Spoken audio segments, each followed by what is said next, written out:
Ladies and gentlemen, welcome this evening to the regular meeting of the South Lyon Board of Education, May 17th, 7 p.m. Good evening. I'm sitting in for Mr. Dashner, who had a scheduling conflict. I will apologize in advance. Let's call the meeting to order. Ms. Hertel, will you call the roll, please? Yes, Mr. Dashner. Mr. Kennedy. Here. Mr. Schwegler. Here. I am here. Mr. Abate.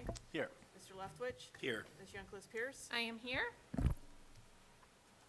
We have a quorum. Could we stand for the pledge, please?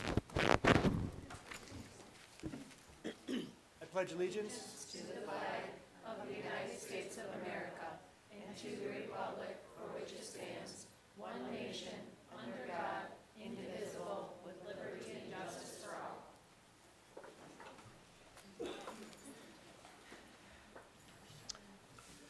Item number 3 on our agenda, recognition for our peers program at our secondary schools.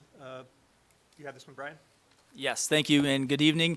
Very excited this evening to have staff and students from both South Lyon East and South Lyon High School. And they are going to share information about our peers program, which truly is a awesome and incredible program that our schools at the 4 secondary schools offer. But tonight we're going to focus on the high school and we'll let our staff and students take over. So, thank you. You guys want to come up?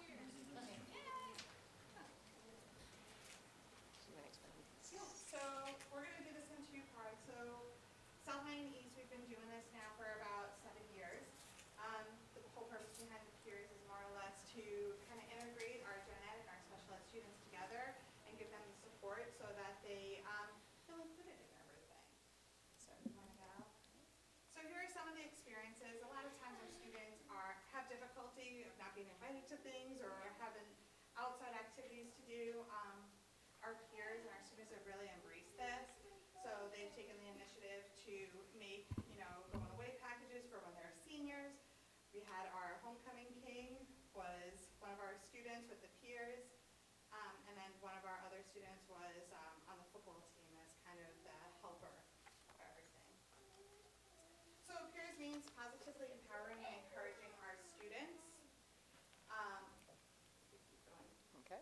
And basically what a peer does is we're looking for some of the characteristics of being a leader, having confidence, stepping out of their comfort zone. The best part about this is our peers, and I'm sure you guys feel it the same way, are learning more than just what they're helping the other students because they're learning about their learning styles, just their social, getting out of their comfort zone. It's really a beautiful thing to watch. Communication, being a good listener, kindness, friendship, and most importantly, patience.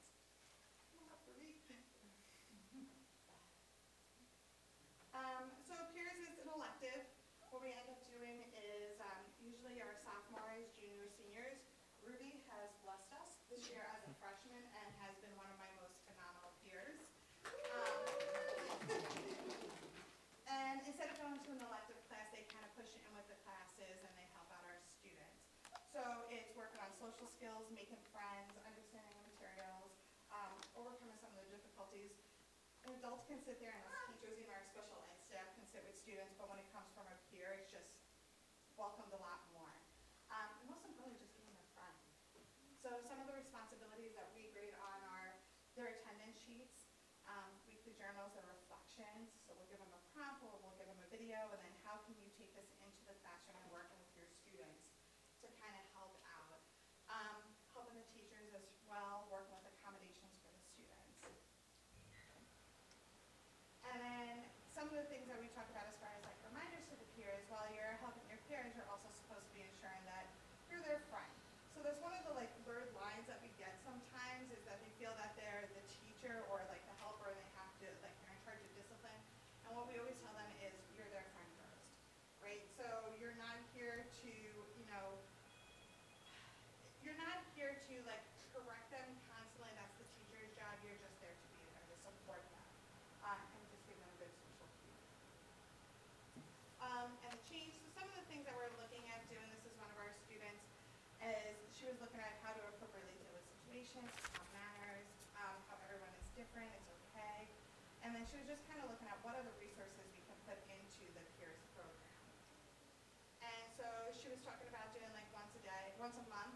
dedicated mental illness to our school so we can show support. A lot of our students are coming in with a lot of anxiety, especially coming in from COVID where social skills they were missing out on. So we're doing that. They were looking into doggy days where we could get service dogs in addition to Olive and Oakley. Thank you. To help out. And then also really pulling their students that they're working with during cougar hours. And then, so this was her mark, is that she was looking to create an app so students all around can download, and it'll offer a different variety of things such as just stress relieving games. So going again with that mindfulness, daily updated codes, meditation strategies, just to kind of help them. So that's what we have for ours, and then that's just some of the disability areas. Yeah, this would. Ruby, do you want to talk about your experience with peers?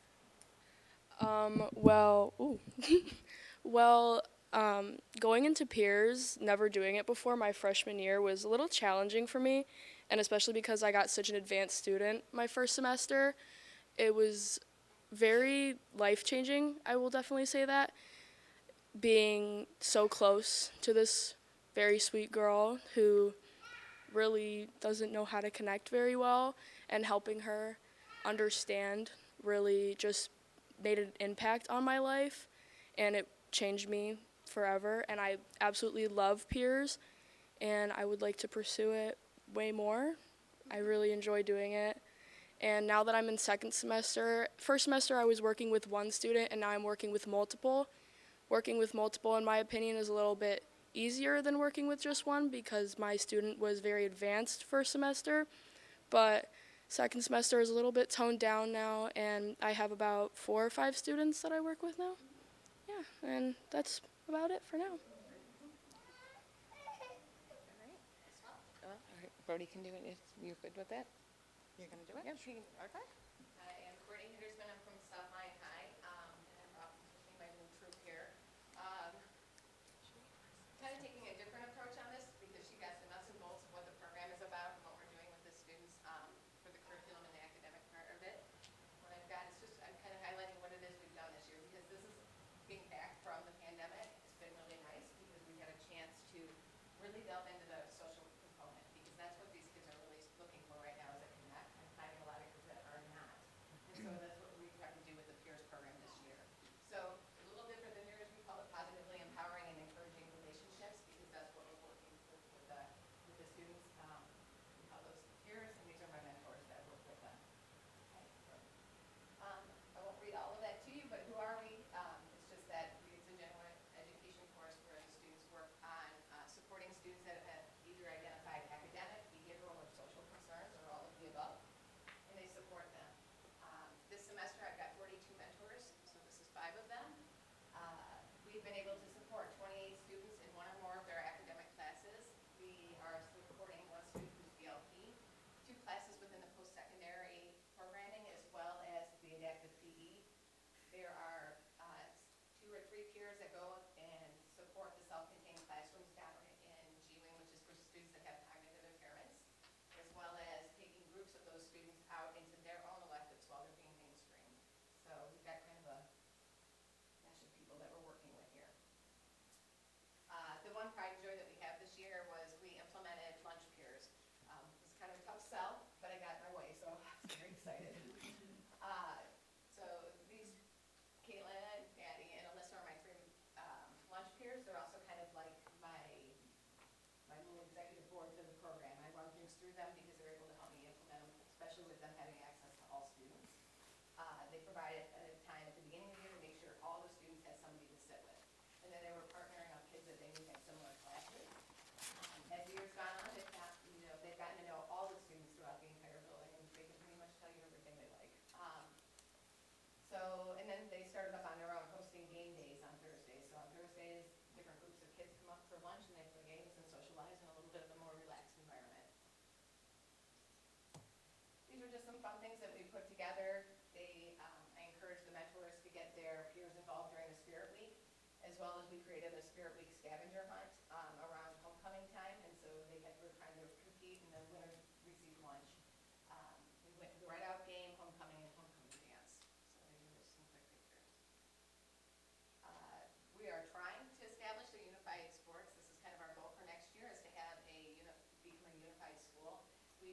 did 2 unified basketball games, one after hours and then one during the school day as like kind of a pep assembly, as well as a soccer game on one of our days with the seniors. In April, we really took note of April's Autism Acceptance and Awareness Month. And so what we decided was that we wanted to create pins to support the students on the spectrum that are in our schools as well as in the community. So we got a lot of donations from the community and puzzle pieces, and so after school, we had mentors and peers stayed. They created, hot gluing and whatnot, little pins, and then we sold them for anywhere from 25 cents to $1. And then on the other side is just, we made a giant display down in the gallery, as well as then sold the pins during lunches. We managed to raise $455. I'm not sure how many people see this young man. His name is Nick. He's an 11th grader. This was really, I think, kind of a shining moment for all of us. Nick's a student on the spectrum, and when autism awareness came up, I said, does anybody, what do you want to do? What, do you think we should do something about this in social com? And he was adamant that he wanted to discuss autism. He wanted to provide insight about it, as well as relay information about himself personally. You can't see it up there, but that is the clip of his speech, so you guys can always reference that at another time. But what it turned out to be is he got just an overwhelming amount of support from the peers, mentors, kids in his class, teachers, and staff. And at the end of all of this, has given him like this confidence and this little boost. He was able to, he turned 18 rather, as an 18-year-old, have his first birthday party. His mom had contacted me because he keeps saying he wants to have a party like his neurotypical sister that's 14, where there's friends. And he's never had that. And so mom said, can you help, do you think there's anybody that would be willing? I'm like, we're kind of working on him understanding that his mentors are also friends, like they have genuine life with Nick. And so we put it together, and then we had a little surprise. One of the mentors that works with him brought the entire lacrosse team. They showed up in his front yard and sang happy birthday to him. And it was probably by and large, I think, one of the most moving nights ever. It was great. So this was our one thing, and that built off of April. And Georgia next.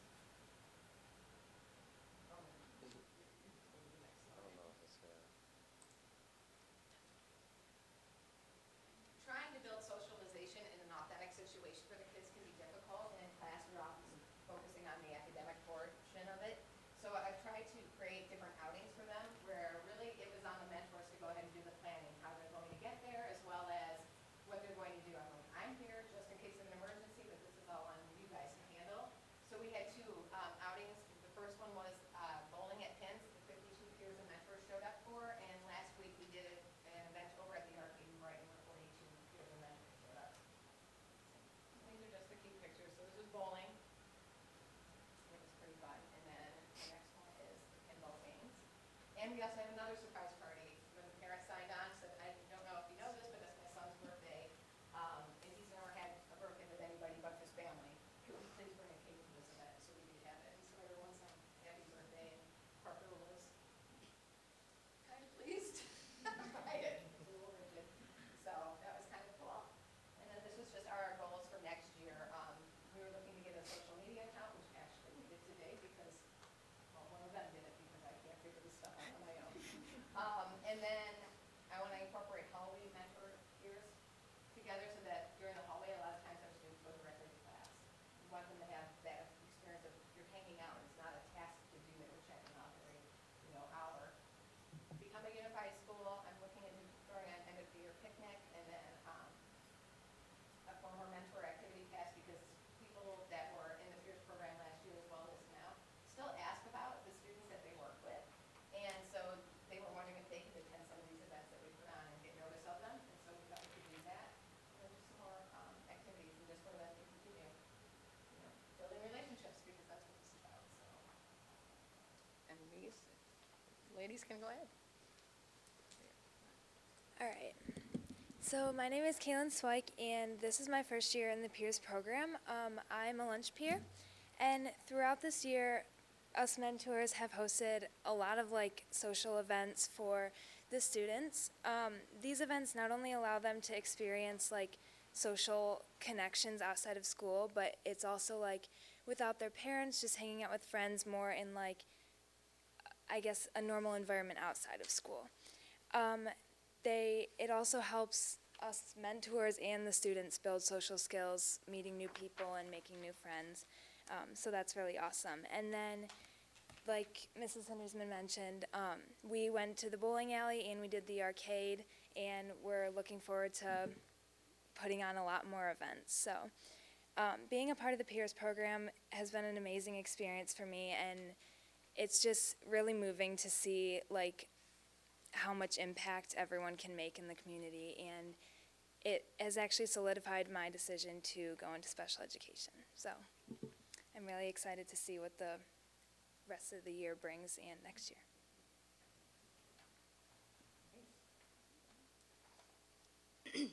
Hi, my name is Peyton Strange. I have been a peer for a year now at Southline High School. I have been a peer in honor of Nick, which you saw in the slideshow. I peer him in government, and there were many times this semester he had told me he didn't feel like he had very many friends, and his birthday was coming up. Ms. Hindersman had asked several of us to support him and if we were willing to go to his birthday party. We all helped Nick and his mom set up a party for him, and one of Nick's peer mentors arranged a surprise, which Ms. Hindersman has already talked about, and brought the whole lacrosse team. It was awesome because Nick loves sports, and that's all he talks about. I had never seen Nick so happy and at ease to be with people and be surrounded in that kind of environment. He kept thanking everyone for the gifts and thanking us for making his birthday so special. He has since told us that he has never felt like he has had so many friends and felt as loved as he does now. And I'm glad that he feels supported and that he has these friends. I will always remember that birthday party, and this has changed my life and made me see life in a different view and perspective.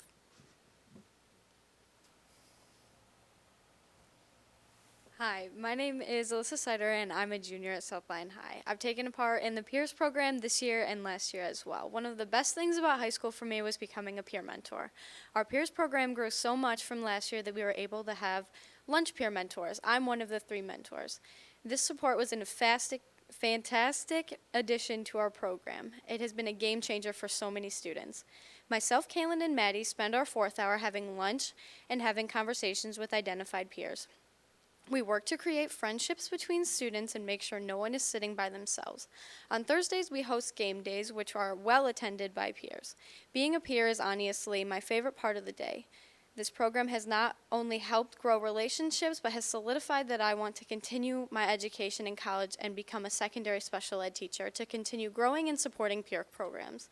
I would like to give a special thank you to Ms. Hindersman, as she works so hard to help us all grow in this program and be better people. The peers and mentors have amazing relationships, and my dream is to see this program to continue to grow and reach more students. I see every day what Peers does for our students in school environment, and it's phenomenal. It's the small moments that are shared and the memories made that will last a lifetime together. We're making a difference, and I know I am a better person and student because of the Peers program. Thank you for the opportunity and time. Hi, my name is Madison Cunningham, and I'm at Southline High School peer program since I was a sophomore, and now I'm a senior. Throughout my times being a mentor, I've helped in a variety of classes. This year I had the privilege of being a mentor during lunch, and has given me the opportunity to help students who normally would sit alone and not socialize with other students. I have learned that simple acts of kindness have made a huge impact on the school. Students who normally don't socialize and have been impacted by this program, they have had birthday parties and gone to social gatherings. The experiences I have had in this program have strengthened my desire to pursue a future in special education. Not only does the program work on communication skills, mentors and other students have gotten to improve skills like communication, patience, and how to make an impact on the school. Peers this year has especially grown while taking a step in the right direction on things like Autism Awareness and Acceptance Month, and just acceptance in general. More than ever, through this program, more students are getting involved and feeling comfortable getting out of their comfort zone. Students are participating in going to football games, school dances, and even just after-school activities. I'm so proud of the progress this program has made, and I'm excited to see what the future holds for it. I can only imagine what an impact this program will have in just a couple of years. And I also have a copy of the presentation if anyone wants to look at it more. Thank you.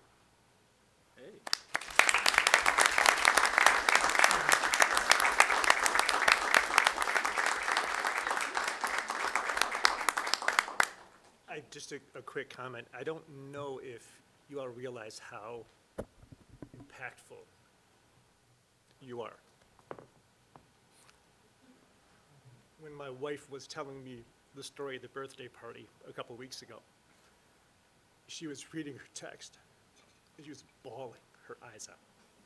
And then I started bawling my eyes out. And I said, you know what? You guys need to talk about what you're doing, because it is truly amazing.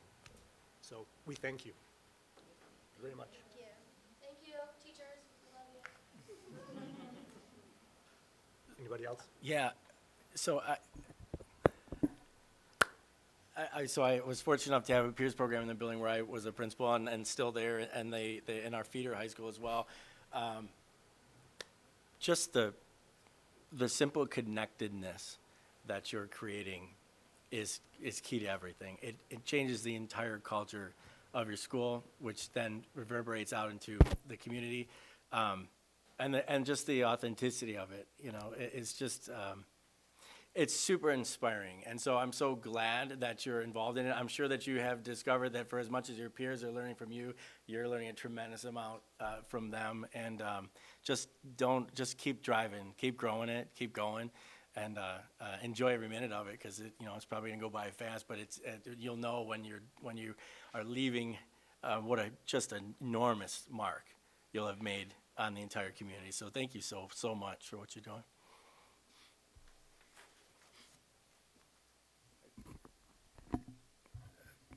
Just to add to that, and for those of us in the field of education, we got into it to make a difference, and a positive difference, and you're just amazing young people and need to realize that you are doing just that and more.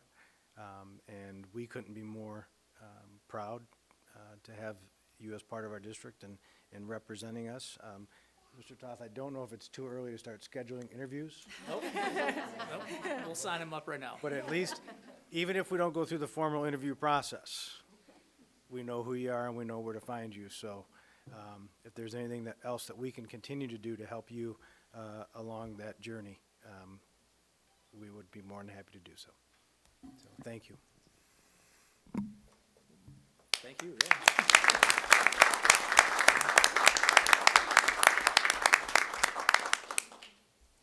You can all hang around for the rest of our festivities, or if you'd like to take a minute, take pictures. Yeah, if you don't mind, we'll take a quick photo. Feel free.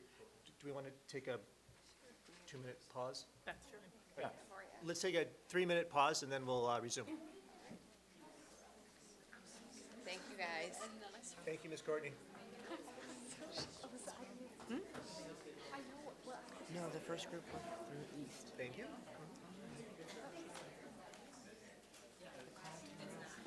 Ask who their names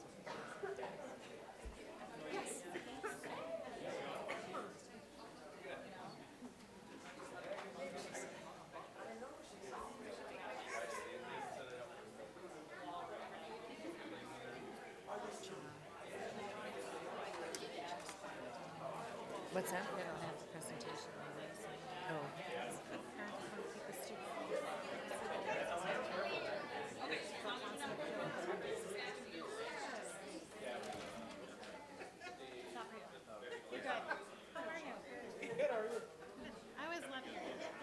I can see my daughter being in that program for sure. My oldest.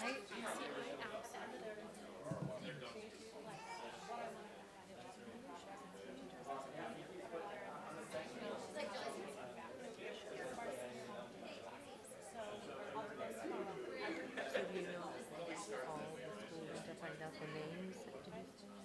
Yeah, sometimes I need to do that because I don't. Yeah, the first Ruby was from East.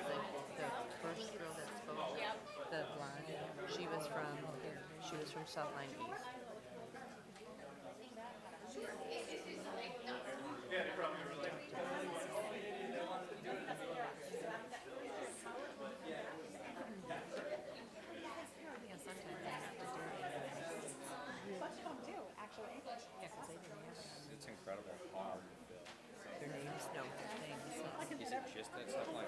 to both of them. So East was the first class, and it's at, and I think I remember seeing something about a like my daughter was talking about the 8th grade mentors with link to 6th grade. She said she wanted to do that. so the first teacher who said that was Lisa, they have on their website. As far as like their names and what have you? Or? I don't know. I don't know if there's a lot. Well, they said Southline High said they had 42 or 52. 42 now. Yeah. Non-special You ed. just have to call in. Yeah. I don't even know the name of this. I think Courtney Hendersman was the one from High, but I don't know who was from East. We got through tomorrow and then I'll operate. I think. I'm not positive, but I think it was her.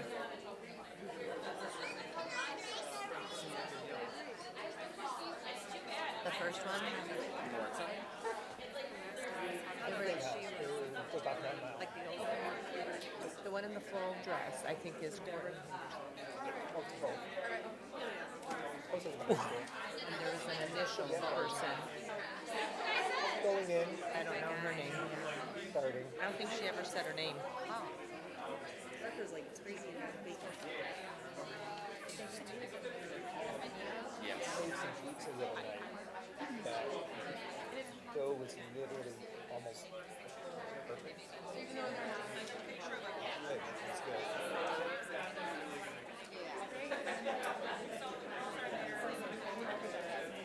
Thursday, I read the recipe. Have it on or no? Several years ago. Tearing all the stuff. Sorry, I got to get mine out of the way. Recipes. So it worked out tonight. He doesn't go on the board. I was going to say, Brendan did enjoy this area a lot. All right, let's get, guess I can do this. Back together again. Item 4 is public comments. I have three cards so far. Mr. Monty, you are up first.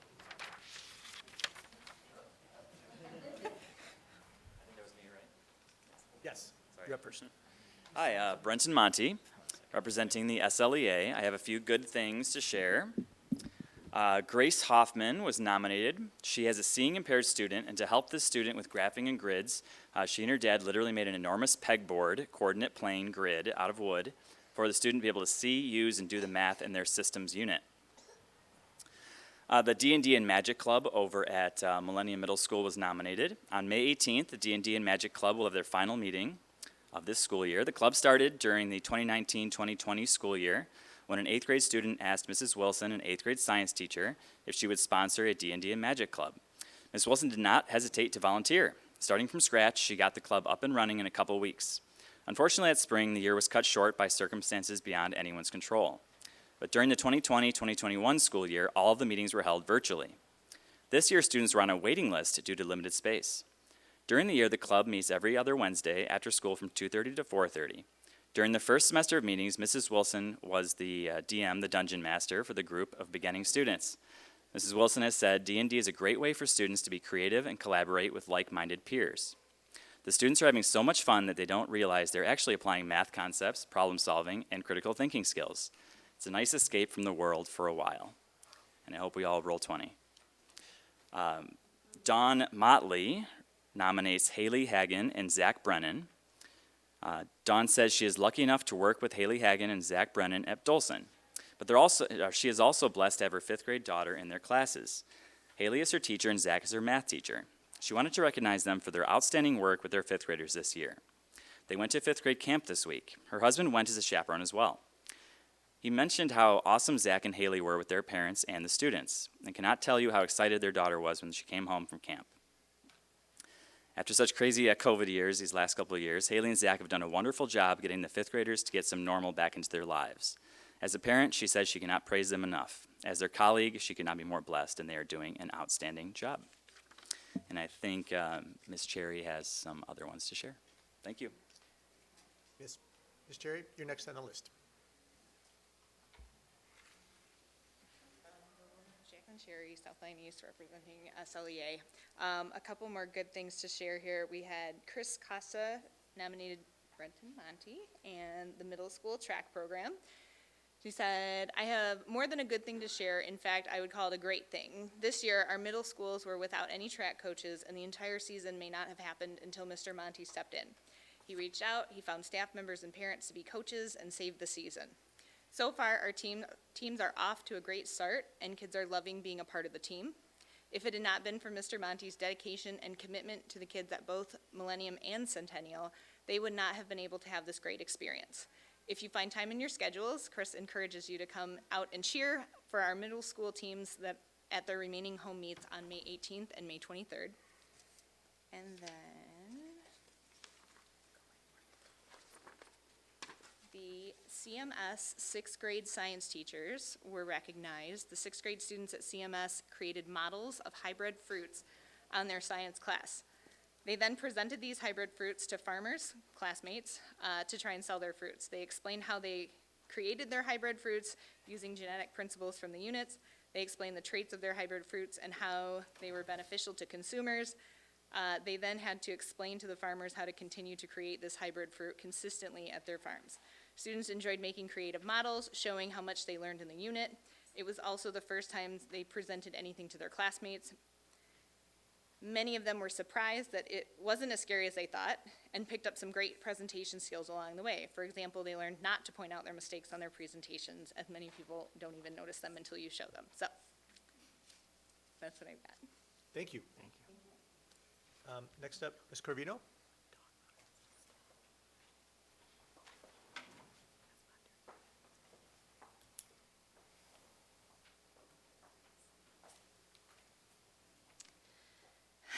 My name is Miriam Corvino, and I'm from Salem Township. My comments are for my community.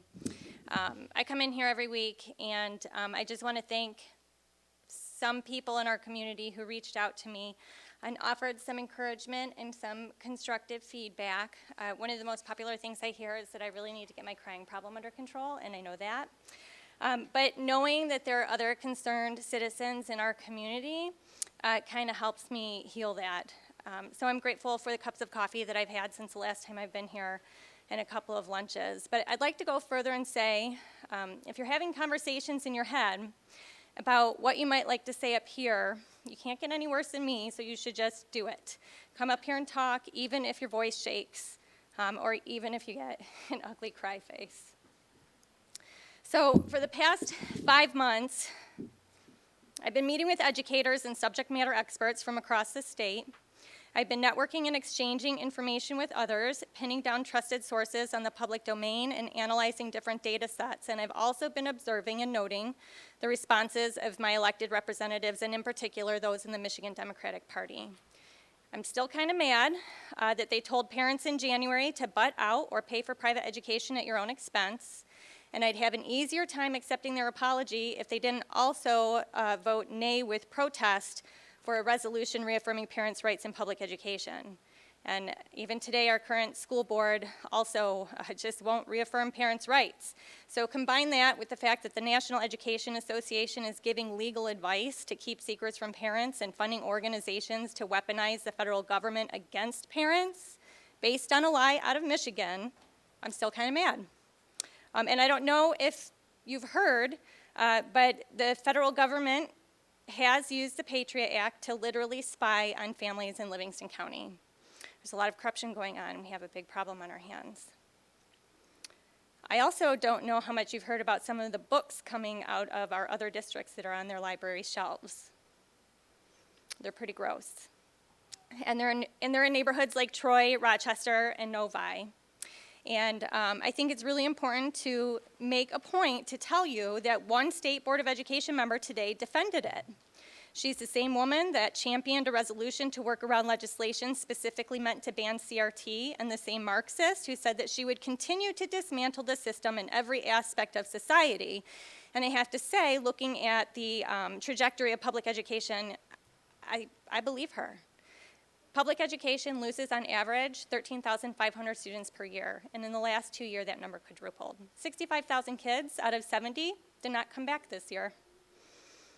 And obviously we have a lot bigger problems on our hands, considering so many kids have, reading problems.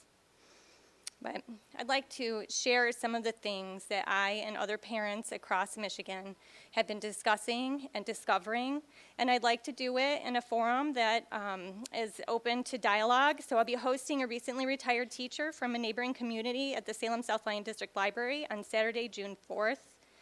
Please watch our social media for more details, and I hope that you'll plan on just attending and hearing what she has to say. Thank you. Thank you. That moves us to item number 5, approval of the agenda. Before we approve the agenda, there's one amendment we need to make.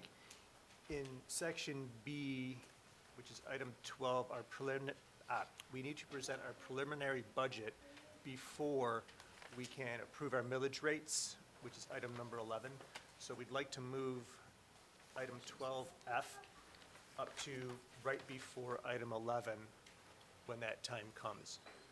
So with that amendment, I'll make a motion to approve the agenda with the amendment as mentioned. thank you. And I'll support. A motion by Ms. Youngquist Pierce, supported by Mr. Leftwich. All those in favor of approving the agenda signify by saying aye. Aye. All opposed? Our agenda is approved. Item number 6 is the approval of our minutes of the May 3rd study session and regular meetings.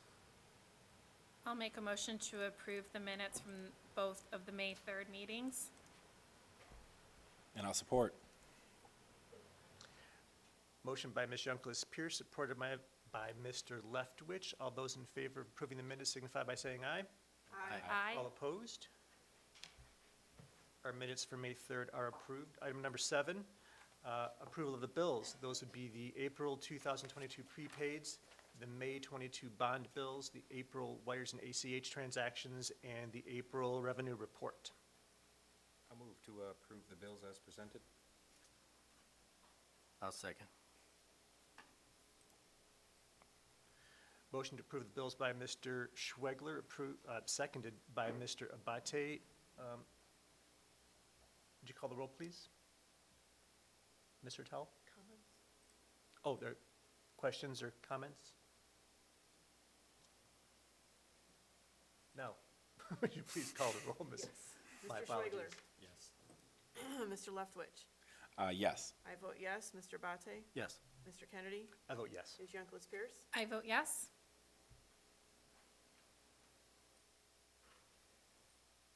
Motion carries. Our bills are approved. Item number 8, I believe this is Ms. Kudwa with the Spanish 1 materials purchase. Yes, the proposed Spanish 1 textbook purchase, which includes 6 years of online licenses for each textbook, was brought to the May 3rd, 2022 Board of Education meeting for information, and no changes were requested. We recommend you approve the purchase of Encuentros 2022 Level 1A from Vista Higher Learning for a total of $96,531.60 for use beginning in the 2022-23 school year. Did I have any Spanish teachers here? I have no idea if I was right on that. Okay. I'm so excited for this, you can't even imagine. Well, then I have I practiced pronouncing that 4 years of high school French. I was worried I was going to get the title of the book wrong. Thank you, Ms. Kudwa. I'll make a motion to approve the purchase of the Spanish 1 materials as listed in item 8. Support. I have a motion by Ms. Youngquist Pierce and supported by Ms. Ertel. I suppose if the person who's going to use it wants to use it, I'm all right with it. Discussion or questions on the motion? Mr. Ertel, would you please? Yes. Mr. Kennedy. I vote yes. I vote yes. Ms. Youngquist Pierce. I vote yes. Mr. Leftwich. Yes. Mr. Bate. Yes. Mr. Schwegler. Yes. Motion carries. Spanish materials will be purchased. Thank you. Item number 9. This may not receive as much fanfare, but the 2022 Oakland Schools Biennial Election Resolution. The background information in Oakland Schools is holding its biennial election for their Board of Education on June 6th, 2022. The South Lyon Board of Education met at a special meeting earlier this evening to discuss the election to appoint 2 6-year term seats open for the 2022 Oakland Schools Board election. And the recommendation is to approve the resolution as presented, which would ask Mrs. Ertel to read. Do we need to have a motion in a second before I read it? I believe so. Okay. So I'll entertain a motion then. I'll move to approve the resolution as presented. Support. We have a motion by Mr. Abate, supported by Ms. Ertel. Whereas Public Act 419 of 2004 amended the election procedures for intermediate school districts that elect board members at a meeting of representatives from constituent district school boards, and whereas Public Act 419 of 2004 requires a constituent school board to designate its representative and identify the intermediate school board candidate, the board supports by resolution adopted not earlier than 21 days prior to the date of election. And whereas Public Act 419 of 2004 prescribes the method for passage of a resolution, including the requirement to consider the resolution at not less than one public meeting before adopting the resolution. And whereas the board previously considered the resolution in an open meeting conducted in a manner prescribed under the Open Meetings Act on May 17th, 2022. Now, therefore, be it resolved that the board designates Marty Leftwich as its representative and Dan Schwegler as its alternate representative to serve on the 2022 electoral body responsible for electing members to the Oakland Schools Intermediate School District Board of Education. The board supports candidate Connie Williams and candidate Barb DeMarco for the two positions on the Oakland Schools Intermediate School District Board of Education, each for a term of 6 years ending June 30, 2028. The board directs its representative, Marty Leftwich, to vote for candidate Connie Williams and Barb DeMarco at least on the first ballot taken at June 6, 2022 election. Thank you. We need to vote on that now. So is any further discussion or questions on the motion or the resolution? Would you call the roll for us, Mr. Tell? Yes, Ms. Yankelis Pierce? I vote yes. Mr. Leftwich? Yes. Mr. Abate? Yes. I vote yes. Mr. Schwegler? Yes. Mr. Kennedy? I vote yes. Motion carries. Item number 10. Back to you again, Mr. Archibald. Thank you.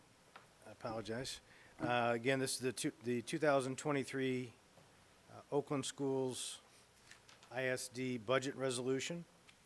School districts are required by state law to pass a resolution expressing their support for or disapproval of the proposed intermediate school district budget. Recommended action is to approve the resolution in support of the Oakland Intermediate School District 2022-23 proposed budget. Thank you, Mr. Archibald. At this time, we could entertain a motion.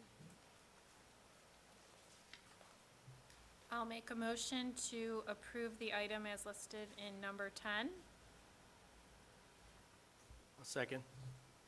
I have a motion by Ms. Yankelis Pierce, supported by Mr. Abate, to approve the Oakland Schools ISD budget resolution. Mr. Tell, would you read that resolution? Whereas Section 624 of the revised school code as amended requires the intermediate school board to submit its proposed general fund budget no later than May 1 of each year to the board of each constituent district for review, and not later than June 6 of each year. The board of each constituent district shall review the proposed intermediate school district general fund budget, shall adopt a board resolution expressing its support for or disapproval of the proposal intermediate school district general fund budget, and shall submit to the intermediate school board any specific objections and proposed changes the constituent district board has to the budget. Now, therefore, it be resolved that the Board of Education has received and reviewed the proposed intermediate school district general fund budget in accordance with Section 624 of the revised school code as amended, and by adoption of this resolution, expresses its support for the proposed intermediate school district budget. The Secretary of the Board of Education or his or her designee shall forward a copy of this resolution to the intermediate school board or its superintendent no later than June 1. All resolutions insofar as they conflict with this resolution be, and the same are hereby rescinded. Thank you, Mr. Tell. Would you call the roll for the vote, please? Yes, Mr. Bate? Yes.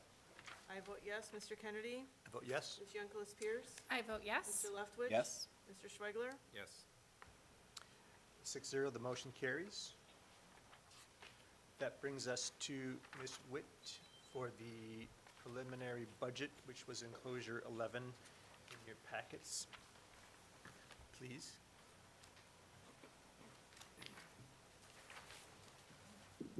Good evening.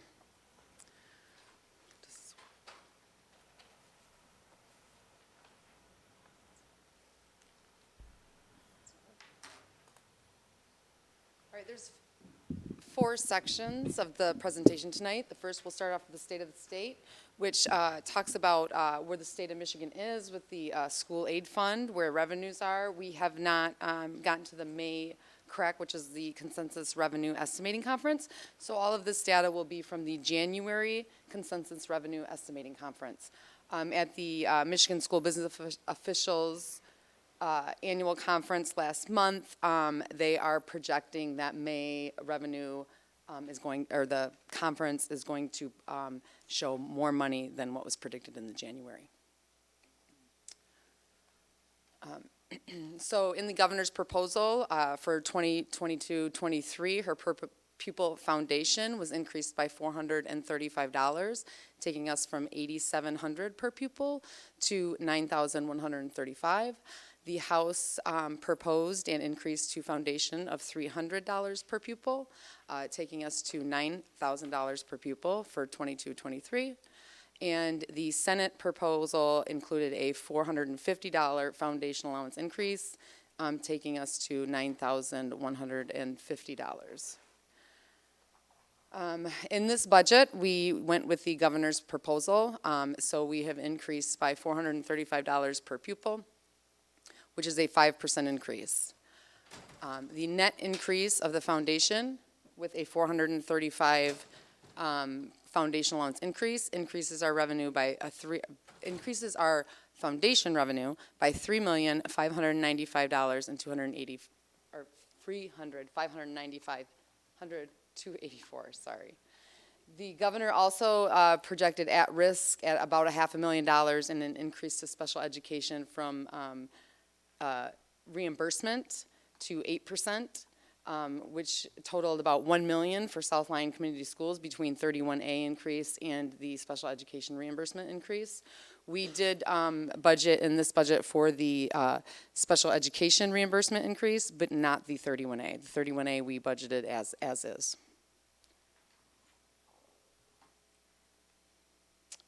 The school aid fund at the state level, the revenues, this is the projection. The yellow bars are what the House Fiscal Agency is projecting. The green is the Senate Fiscal Agency, and the blue is the governor's office. And that shows 2021 at $16.05 billion for the school aid fund revenues.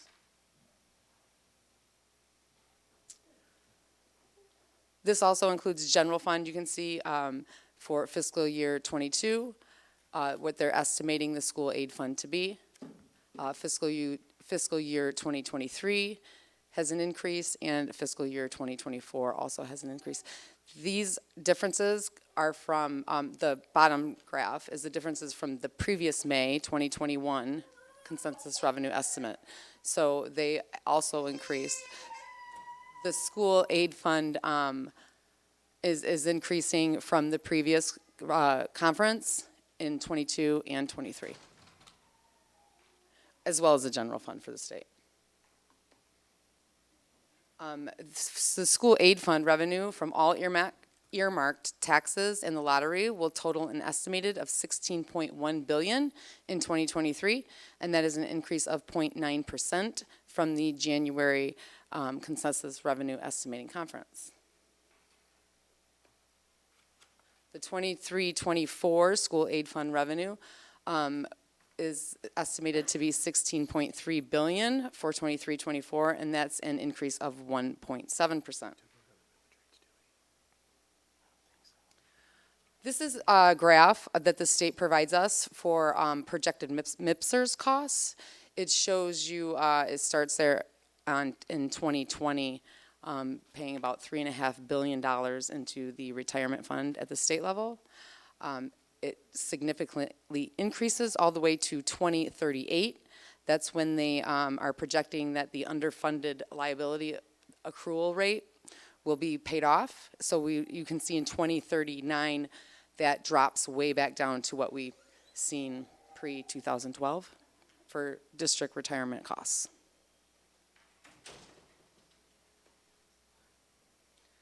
This is a chart that the governor had in her presentation that shows combined general fund and school aid fund ongoing and one-time revenues versus ongoing and one-time spending. The one-time spending is in the light purple. The ongoing is in the blue. They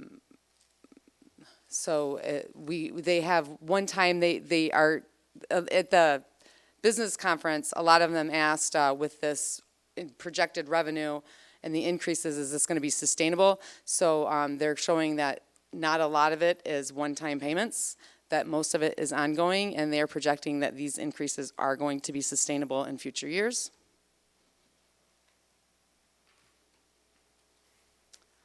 This is what the Michigan Public Service Employers Retirement System contributions rate is for next year, fiscal year 22-23. The top blue line there is the total rate. That's your employer capped, underfunded, and the stabilization rate. So combined, you're looking between 37.61% all the way to 44.88%, depending on which plan you are in. Each employee of the district is in different plans. There's 6 to 8 different plans they can choose from.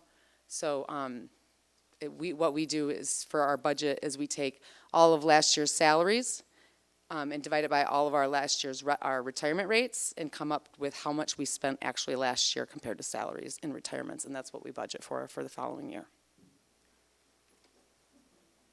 So we begin to go into our 22-23 proposed budget. This is our truth in taxation. We legally have to present our millage calculations. So our 2022 taxable value for all properties, the district increased by 6.9% versus the 2021 amount. As a comparison, the increase from 2015 to 2021 were as follows: 6.3%, 6.3%, 6.9%, 6.4%, 6.6%, 6.3%, and 6.9% last year. The taxable value total does not impact the district's operating budget, but it does have an impact on the district's debt funds. It should be noted that the taxable value of 2022 existing properties could only go up by inflation, which was 3.3%. In May of 2016, the voters approved a 10-year millage at 19.972%, or 19.972 mils, which is the authorized amount that will be subject to future rollbacks. This millage was rolled back under Headley calculation to 18.7429 mils for the 21-22, and is further rolled back this year to 18.6463 mils for 22-23. The amount levied will remain at 18 mils, as in previous years. This is showing the 22-23 Headley calculation. We take the prior year's total taxable value, we minus the losses, and we times it by inflation. And you divide it by the current year taxable minus additions to get your factor to roll back, that you must roll back. So that equaled 1.033. We get 0.9631 from the state to give us our millage rate calculation. Since 0.9948 is less than 1, that means we do have a Headley rollback. The millage rate calculation takes what we had last year, which was 18.7429 mils. We multiply it by the 0.9948 because it's less than 1. and it equals 18.6463. So that is the highest max allowed operational levy mills that we can levy. But by law, you legally can only levy 18 mills. So we will be levying 18 mills.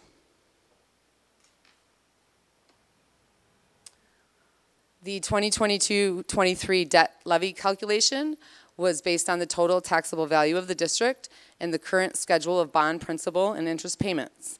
It is my recommendation to keep the current debt levy of 7.00 mils for the 22-23 school year. This is a chart of the 2022 summer tax collection fee. We are charged a fee because we levy in the summer and not in the winter. We're charged a fee on each parcel. They're the same fees that we have had the last 5 years since I've been here. They have not changed.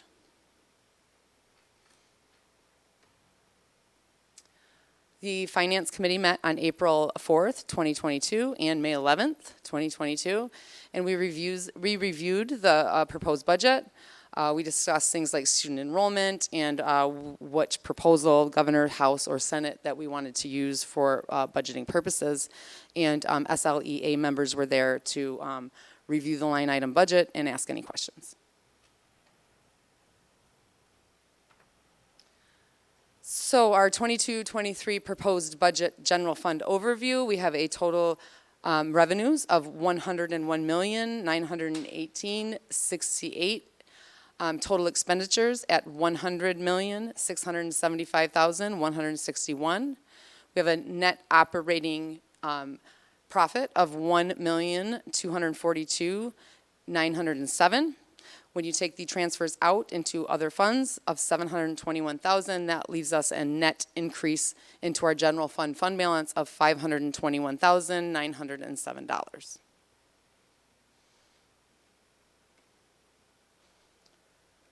This is a pie chart of all of our revenues in our general fund. Most of it all comes from the state. It's 69%. Federal was at 14%. ISD is at 6%, and local revenues is about 1%.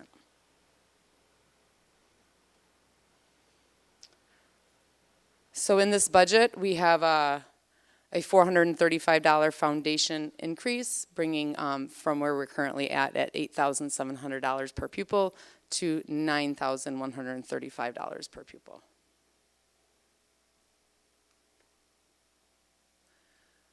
We projected a 1% student enrollment increase. So our 2021 fall count at 8,373 students, and this budget is built off of a 2022 estimated fall count of 8,470 students.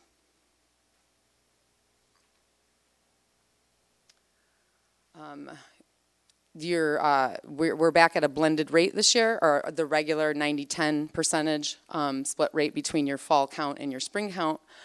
So this budget has a weighted average student count of 8,441 per student, multiplied at the budgeted amount of the foundation at $9,135, for a total foundation revenue of $77,112,737. Of that, $77,112,737 foundation revenues, we are obligated to collect from our local communities out of our operating taxes, which is the 18 mills we levy in the millage on the L4029 that you'll be approving tonight. That total 18 mills is calculated at $10,687,211 that we'll be collecting from our taxpayers. So we actually get from the state of our foundation allowance of $66,425,526. We also budget for a $10,000 delinquent of property or taxpayers that don't pay on time. So the amount of local taxes that we have in this budget is $10,677,211.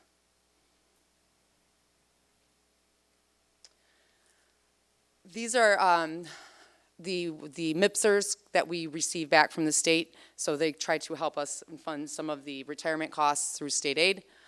The allocation in 21-22 is $9,572,243, or $9,572,243. We did receive a one-time payment this year that is not in the proposal for next year. So we did decrease that out of the proposed 22-23 budget. So we have an estimated allocation for MIPSR's revenues of $8,342,227 in this budget. Move on to expenditures. This is a pie chart of the expenditures. 50% of our expenditures are salaries, and 37% total up benefits. So we're almost at 90% of all of our expenditures are salaries and benefits. Supplies are at 5%, purchase services are at 6%, and other like financing, transfers and stuff like that are at 2%.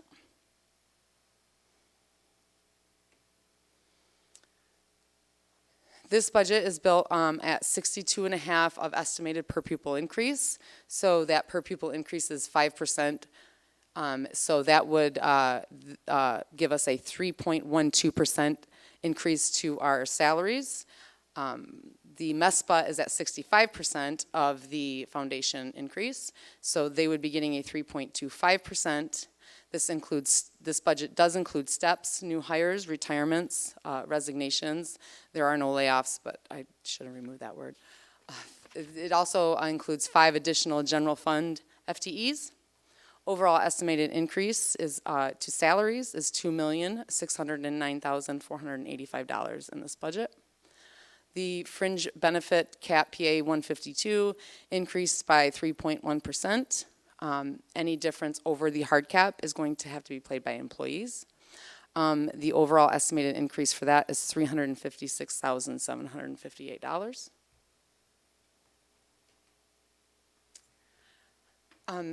Taking our total salaries from last year and our total retirement costs, this district paid 43% of salaries into the retirement system. So we budgeted for the 2022-23 proposed budget at 43% of all salaries is the retirement cost.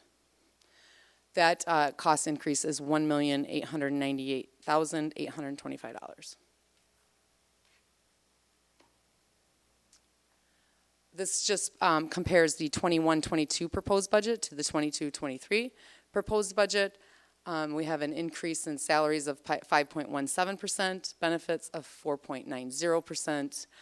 We actually have a decrease of supplies, services, and capital outlay for a total 3.6% increase of these expenditures.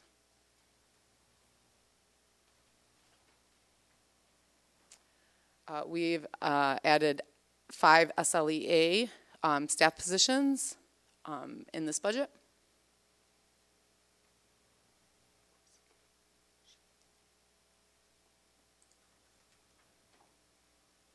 This is a graph that shows what the district has done with increasing instructional costs versus support costs. We definitely do make a point to put more dollars into the cost of instruction than support.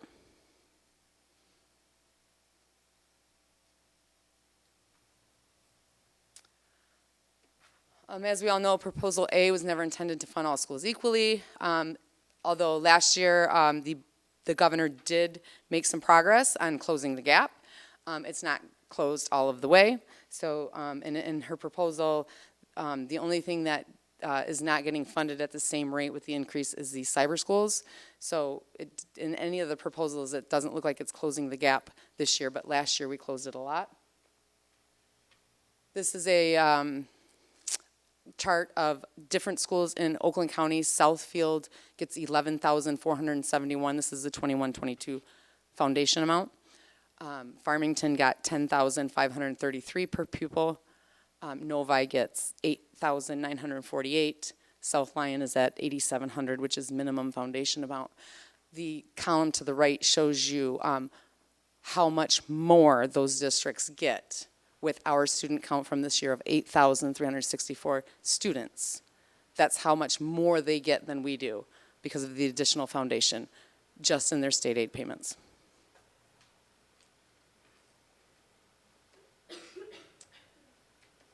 The financial forecasts, it includes previous budget adjustments.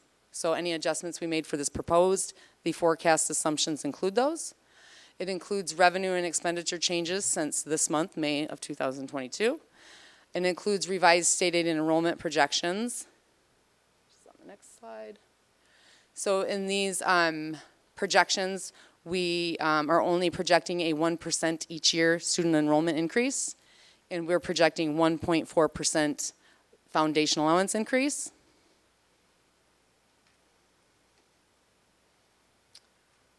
This is our annual revenues over expenditures. In 2021, we added over $4 million to the fund balance.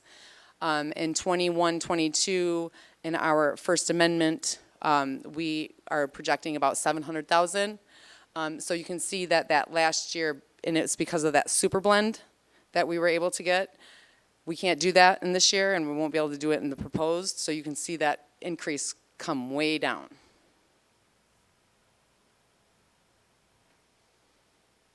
This is a chart for forecasting out our fund balance. So it looks good with the forecast. It's slightly going up each year.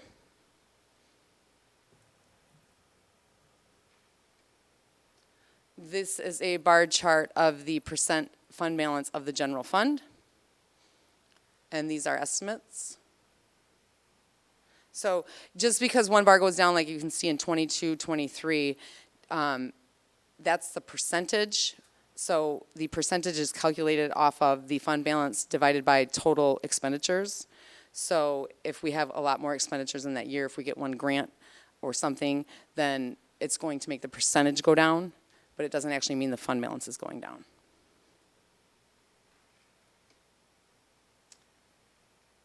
So there are all surplus projections, and for our forecast, the fund balance is increasing, but we are over the fund balance policy. So we'll have more in our fund balance in the general fund than the policy allows.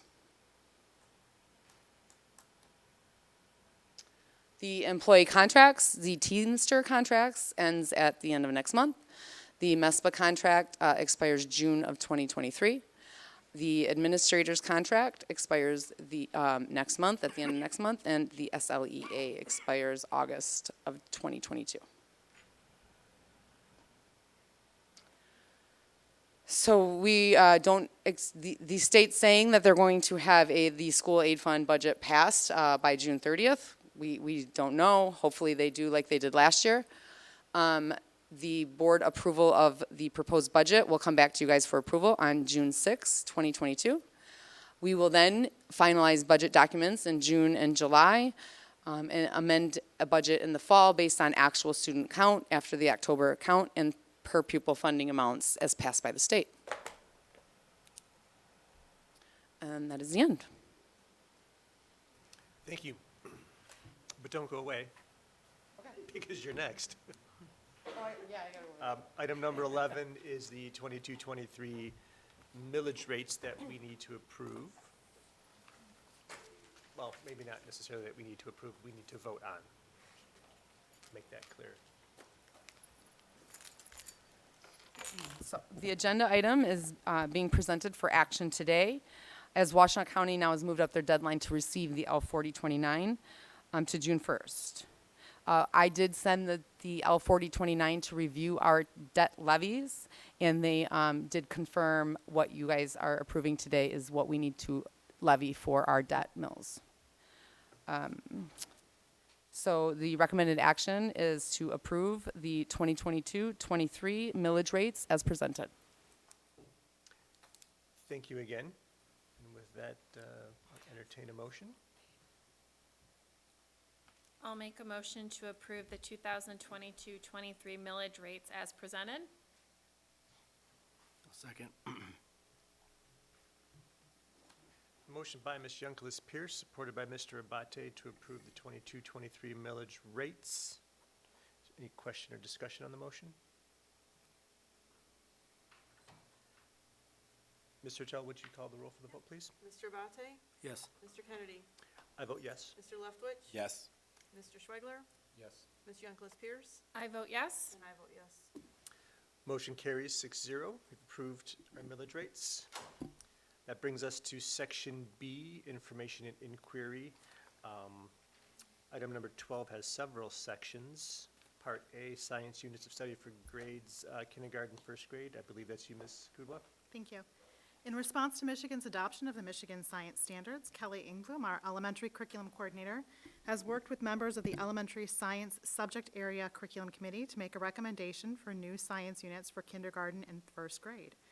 The kindergarten through fifth grade subject area curriculum committee had previously identified the serial city resources for adoption in order to align the elementary science program with the updated Michigan Science Standards. If you'll recall, this is the piece that we were rolling out over a number of years to contain the costs within the year and to make sure we could implement well. That did get sidetracked a bit with the pandemic, so this will be the last set of units to bring us in full alignment. Ms. Engblom is here tonight to answer any questions you may have, and this meeting, this agenda item will be brought back to the June 6th meeting for approval.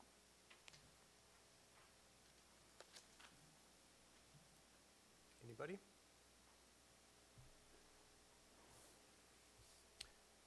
Next section then we'll do is B, the kindergarten science materials purchase. Thank you. This is related to the previous agenda item. As part of the new science units of study, several purchases have been made over the previous few years. Last school year, we purchased all of the needed first grade science materials so that we could run that full pilot. At that time, we also purchased a second unit for kindergarten to pilot. This year's purchase of the remaining unit of materials completes our elementary science purchase updates. While the total dollar amount for the purchase is under the threshold for needing board approval, all of the other unit purchases have come to you as a Board of Education, so we are choosing to bring this one as well.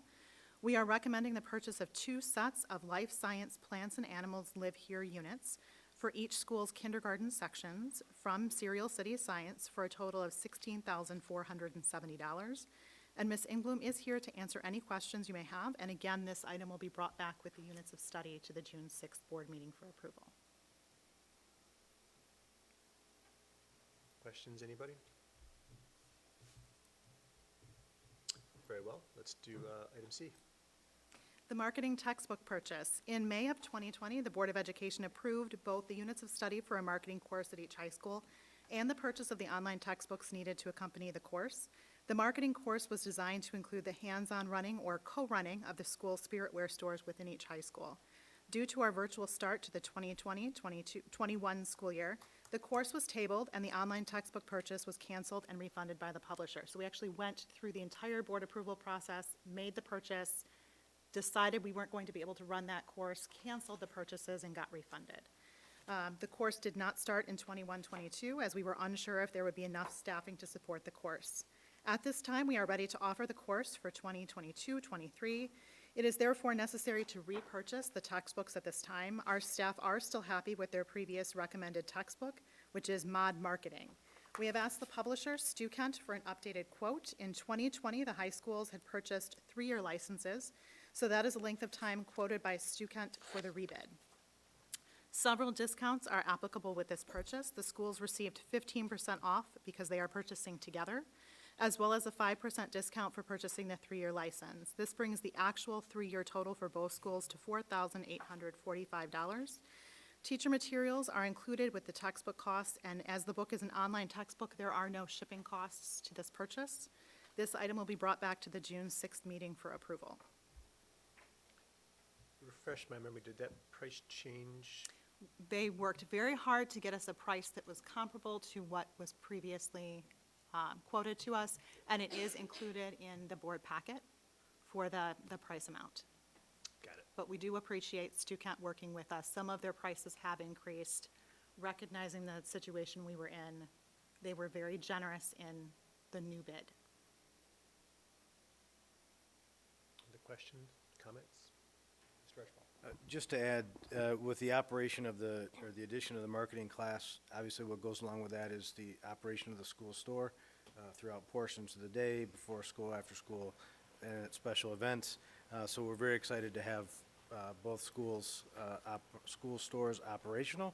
I do also, though, want to point out at South Lyon High School, the school store is currently a work site for our adult transition program, and that is something that we will keep intact. We are not looking to disrupt that at all, and we'll just have a very well-run store. So looking forward to this. It's continued good news. Other questions, comments? That brings us to Part D, cooperative agreement for the Novi virtual program. Yes, we surveyed current virtual learning families within our district, and there is a very limited interest in our VLP program continuing for next school year. It is not cost-effective for us to continue to run the program, and we do not have more than a handful of students at any grade that are interested. We announced that out to our families, and then we were contacted by administrators from Novi regarding a possible cooperative agreement for our students to enroll in their virtual learning program. They are looking to continue their program, but are interested in partnerships with other local districts to offset their cost and fill their classes. The students attending Novi's virtual program under this type of agreement would remain students within our district, so still eligible to participate in our activities, in our athletics, our graduation, all of our student activities that occur after school. This is much like our IA program or the Fire Cadet program, so we have cooperative agreements now with other organizations so that students remain our students, but are able to participate in offerings from other districts. We have been meeting with the Novi administration, and the program they will be offering is a very good match to the structure our families were used to in our current VLP program. In terms of cost, this is comparable to signing students up for 21F courses through vendors like Michigan Virtual, but the Novi program offers live instruction and is not self-paced. That seems to be a better fit for our students. They do better in that type of structure.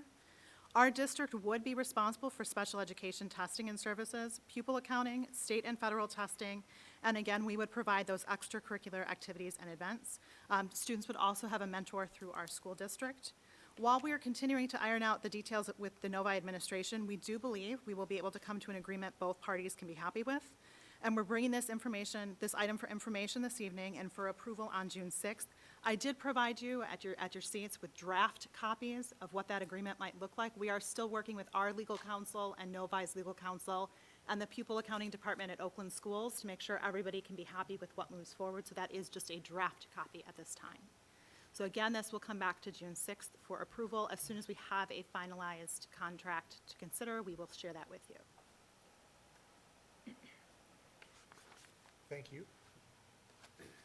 Questions, comments?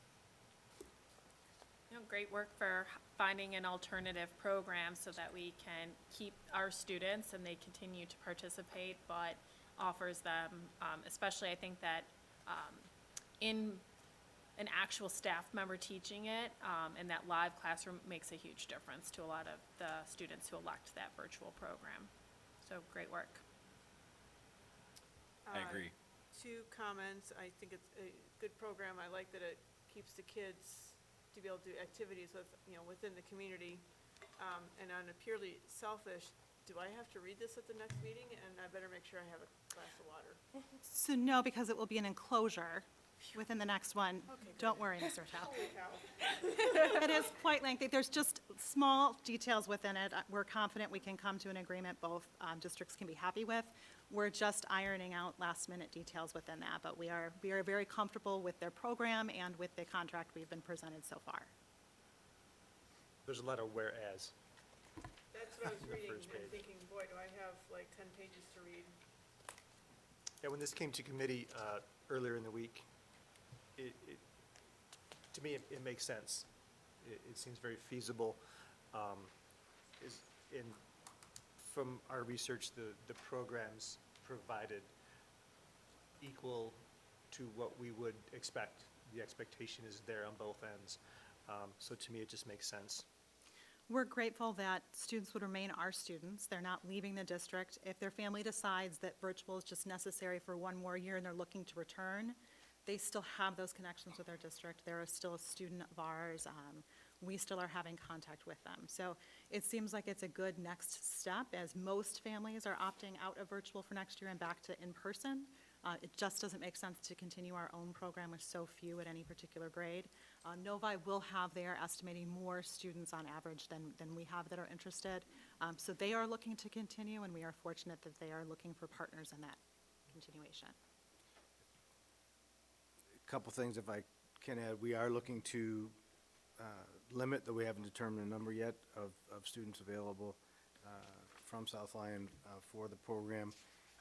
Different than some of our previous cooperative agreements where the cost is essentially whatever FTE the student participates in the program.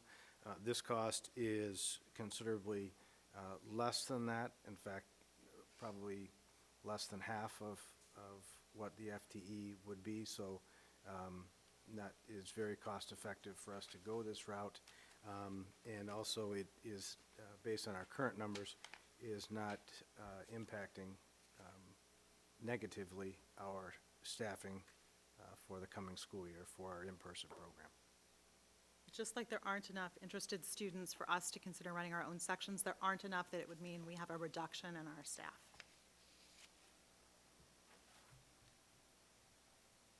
Anything else? Mrs. Ertel, can I disregard this email that says you may not be here at the next meeting?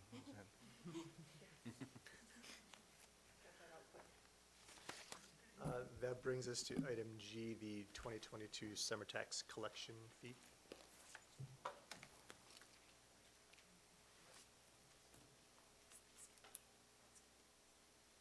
We have the, You skipped over one. we have E. Oh, did I skip E? I'm sorry. My bad. All of my notes and scribbles when we moved that agenda item, I lost You noticed that one. Mrs. England was the only She one didn't jump smiling right up, right? in the whole room. I didn't realize I did that. That's my one pass for the evening. The update on our 11T equalization plan for use of funds.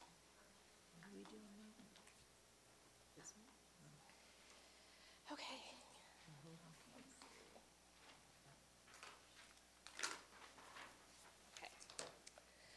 Good evening.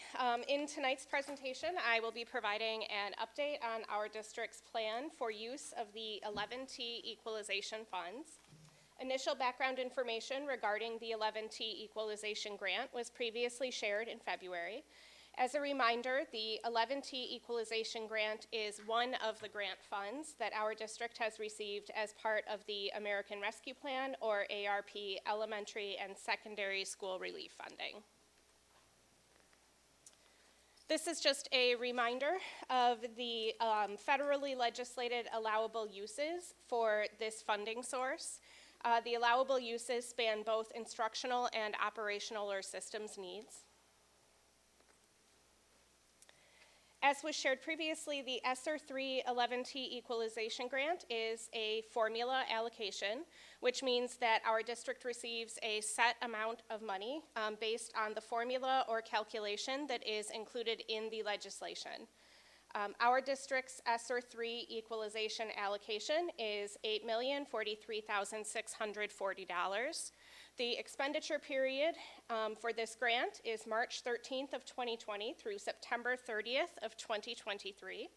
We are able to carry over any funds we have not expended by that date and use the remaining funding through September 30th of 2024. These are the first three requirements of the 11T equalization grant, and these first three requirements are consistent with the requirements that we had under the ESSER 3 grant that our district also received that was discussed in greater detail in February. First, districts must have a plan for a return to in-person instruction and continuity of services.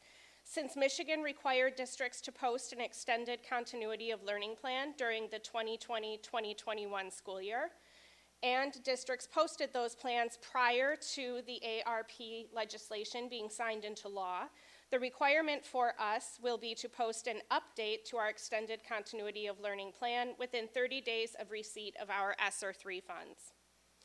This plan will outline our delivery of instruction and modes of instruction for the 21-22 school year, which includes in-person and the virtual learning pathway, and we are required to then update that plan every 6 months thereafter. The second requirement is titled the Maintenance of Equity. This means that districts must ensure that we do not reduce funding or staff in the district's top 25% high poverty schools in a manner that is disproportionate to the reductions in district funding or staff for all schools. For the purposes of this definition, the United States Department of Education defines the high poverty schools as those that are in the 25% of schools in the top 25% of schools in the district based on the percentage of economically disadvantaged students. The third requirement is that we must submit a narrative plan for use of our 11T equalization funds, which we will be talking about in more detail in the next few slides. And in developing the narrative plan, we are asked to incorporate feedback from stakeholders. The narrative plan for use of funds is a narrative description of how the district anticipates utilizing its funding. The ESSER 3 11T equalization funds have requirements that differ significantly from any of the other grant funds that we have received to date. While all of our other grant funding sources have allowed their use for all students, per federal requirements, all 11T equalization funds can only be utilized for activities to address the specific student populations as identified in the CARES legislation. The legislation identifies those populations as students from low-income families, students of color, students with disabilities, English learners, migratory students, students experiencing homelessness, and children and youth in foster care. Additionally, as currently outlined in Michigan statute, the required reservations under this funding source are just over 51% for addressing learning loss, just over 10% for summer programming, and just over 10% for after-school programming.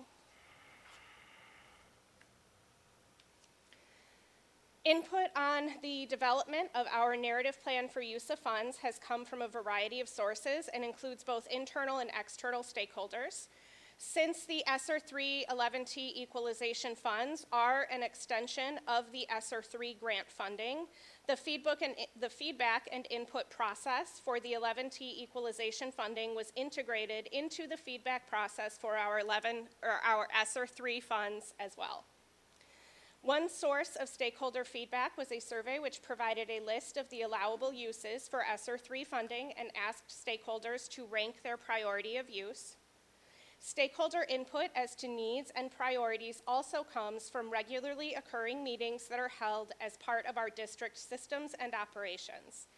Even when the meeting is not specific to ESSER 3 or ESSER 3 11T equalization funding, meetings with input from the community or from staff or from students provide us with a valuable opportunity to hear about the ongoing needs of our system, our staff, and our students. Therefore, we are also able to consider data and information from meetings like district leadership team meetings, subcommittee meetings, and meetings with various staff groups, as these meetings provide us with ongoing feedback and information about the needs of our system. Specific to the 11T equalization use of funding, we have also sought further input from staff members who support some of the identified populations identified through this grant, including our English language development staff and special education staff members.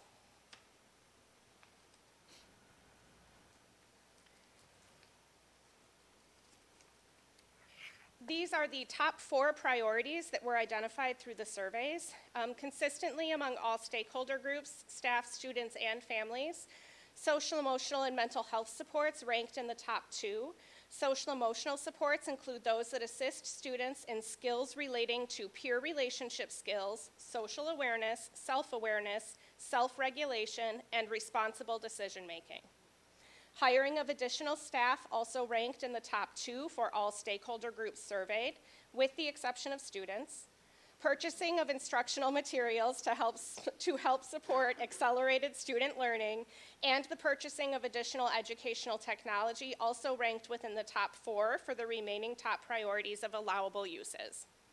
These priorities are aligned with the priorities that have emerged across the district this year, as we have engaged in ongoing needs assessment embedded into our district's continuous processes.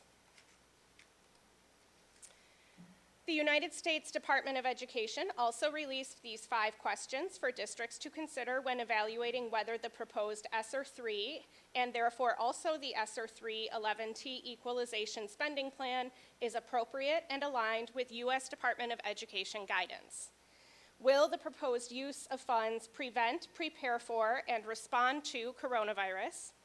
Is it an allowable use of funds under the CARES Act? Is it reasonable and necessary? Does it promote equity? And does it support returning students to the classroom? This is a screenshot of the narrative plan for use of funds questions that are in the application that the district will submit to the Michigan Department of Education. And these questions will outline our intended plan for spending. The narrative plan for use of funds is not a line item budget. It is a narrative description of intended use of the provided funds. A separate line item budget is part of the finalized application submission to the Michigan Department of Education. We will discuss each of these questions in the plan for use of funds in more detail in the next few slides. The questions that appear on the next few slides are lifted verbatim from the Michigan Department of Education's application for funding. Again, as the 11T equalization funds are an extension of the ESSER 3 funding, these questions mirror the narrative plan for use of funds questions from the ESSER 3 application. Additionally, MDE pre-populated our narrative plan for use of funds responses from our ESSER 3 application into the 11T application. As we review the district's responses in the following slides, you will see that we have included information regarding our use of ESSER 3 funding as that carried over from our ESSER 3 application, and then we layered on additional information specific to details related to our use of the equalization funds for the legislatively identified student subgroups. You will sometimes see the acronym LEA in the plan for use of funds questions from MDE. LEA stands for Local Education Agency and means the school district. These responses are in draft form as we are continuing to gather feedback by sharing our draft responses through this process. The first question asks us to describe the extent to which and how the funds will be used to implement prevention and mitigation strategies. This response is exactly what we stated in our planned use of funds for the ESSER 3 grant, as at this time we are not planning to utilize any of the 11T equalization funding for this specific purpose. As you can see in this response, the district has been able to utilize other grant funding sources for needed infrastructure improvements, but we do intend to utilize a portion of the funds of the ESSER 3 funds to purchase enough MERV 13 air filters for all buildings for the 22-23 school year. This question asks us to describe how we will utilize the funding to mitigate the impact of lost instructional time. The district is utilizing a portion of our ESSER 3 funding and our 11T equalization funding to be able to implement K-12 summer programming, including credit recovery opportunities at the high school level. These funds are being used to support all elements of the programs, including instructional staff, materials, and all operational costs. Additionally, with the 11T equalization funds, we plan to purchase Playaway and Wonderbooks audiobooks that will be provided through a lending library to resource room students to support after-school learning and literacy growth. And the 11T equalization funds will also be used to provide before-school and after-school tutoring options for students in identified and targeted subgroups. The next question asks us to identify how the district will spend our remaining ESSER 3 and ESSER 3 11T funds. The response to this question reflects the priorities that have been identified across our system. As we shared in our update on the use of ESSER 3 funding, the intent is to allocate funds toward the hiring of staff to support students' social, emotional, and mental health needs. Again, social emotional supports include those that assist students with skills relating to peer relationship skills, social awareness, self-awareness, self-regulation, and responsible decision-making. Specifically with these funds, we aim to increase the level of general education social work support at the elementary level and to hire an additional school psychologist in the district. We are utilizing the ESSER 3 allocation to support that purpose. And you may recall previously that we had utilized previous rounds of grant funding to support social, emotional, and mental health support at the secondary level through counseling and social work positions. And we are utilizing general fund to maintain those additional supports moving forward. The additional school psychologist will be providing K-12 supports. Utilizing the 11T equalization grant, we will also hire additional special education social work staff and support staffing of our English language development program. This will include hiring additional K-12 English language development teachers beginning with the 22-23 school year. We also plan to utilize the 11T funding to purchase instructional materials to support high-quality instruction for the subgroups identified through this grant. The next question asks us to describe how the district will ensure that our interventions, including but not limited to those that are implemented to address the academic impact of lost instructional time, will respond to the academic, social, emotional, and mental health needs of all students, and particularly those students disproportionately impacted by the pandemic. So you can see in our response that we will utilize benchmark and common assessment data to identify the needs of students and ensure that the students most in need of intervention and programs offered through the use of these funds, as well as any other programming and opportunities offered, are guaranteed the opportunity to participate. We'll continue to utilize disaggregated data to identify any students in particular subgroups in need of additional targeted support. In addition to ensuring equitable participation in any programs that we are offering through ESSER 3, we are additionally utilizing our ESSER 3 11T equalization grant to further support the students that are in those identified subgroups. So these are the 4 questions that will make up the district's narrative plan for use of funds. Again, this narrative plan is one portion of what is required to be submitted to MDE, and this does not replace the budget, which will also need to be submitted to the department for approval. The budget that is submitted must align with our narrative plan for use of funds. This slide demonstrates representative examples of the types of expenditures that are included in our spending plan for the 11T equalization funds. Again, this is a spending plan that spans from this summer, the summer of 2022, through the summer of 2024. So some of these are recurring expenses. For example, the summer learning pieces we have occurring in the budget for all 3 of those summers. So in each of these categories, in summer learning, it includes all of the expenses for eligible subgroups for our special education summer experience, elementary summer jumpstart, middle school summer school, and high school credit recovery programming. In the learning loss category, the types of expenses will include staffing expenses, specifically those staff members supporting the implementation of programming for identified subgroups, as well as professional learning experiences for staff members. Those professional learning experiences will focus on the implementation of high-leverage instructional strategies that will narrow achievement gaps between identified subgroups and all learners. In the after-school programming category, we will include expenses related to tutoring options for the identified subgroups, as well as the lending library mentioned previously. And then in the other allowable uses category, we will be including the cost of materials for identified subgroups, including the proportionate cost of appropriate curriculum purchases specific to the percentage of students who qualify in each of those identified subgroups, as well as materials to support instruction for our special education programming. And we also anticipate allocating some of these funds to support staffing for programs for supporting eligible students. And I'm happy to answer any questions related to our updated plan for use of our 11T equalization funds.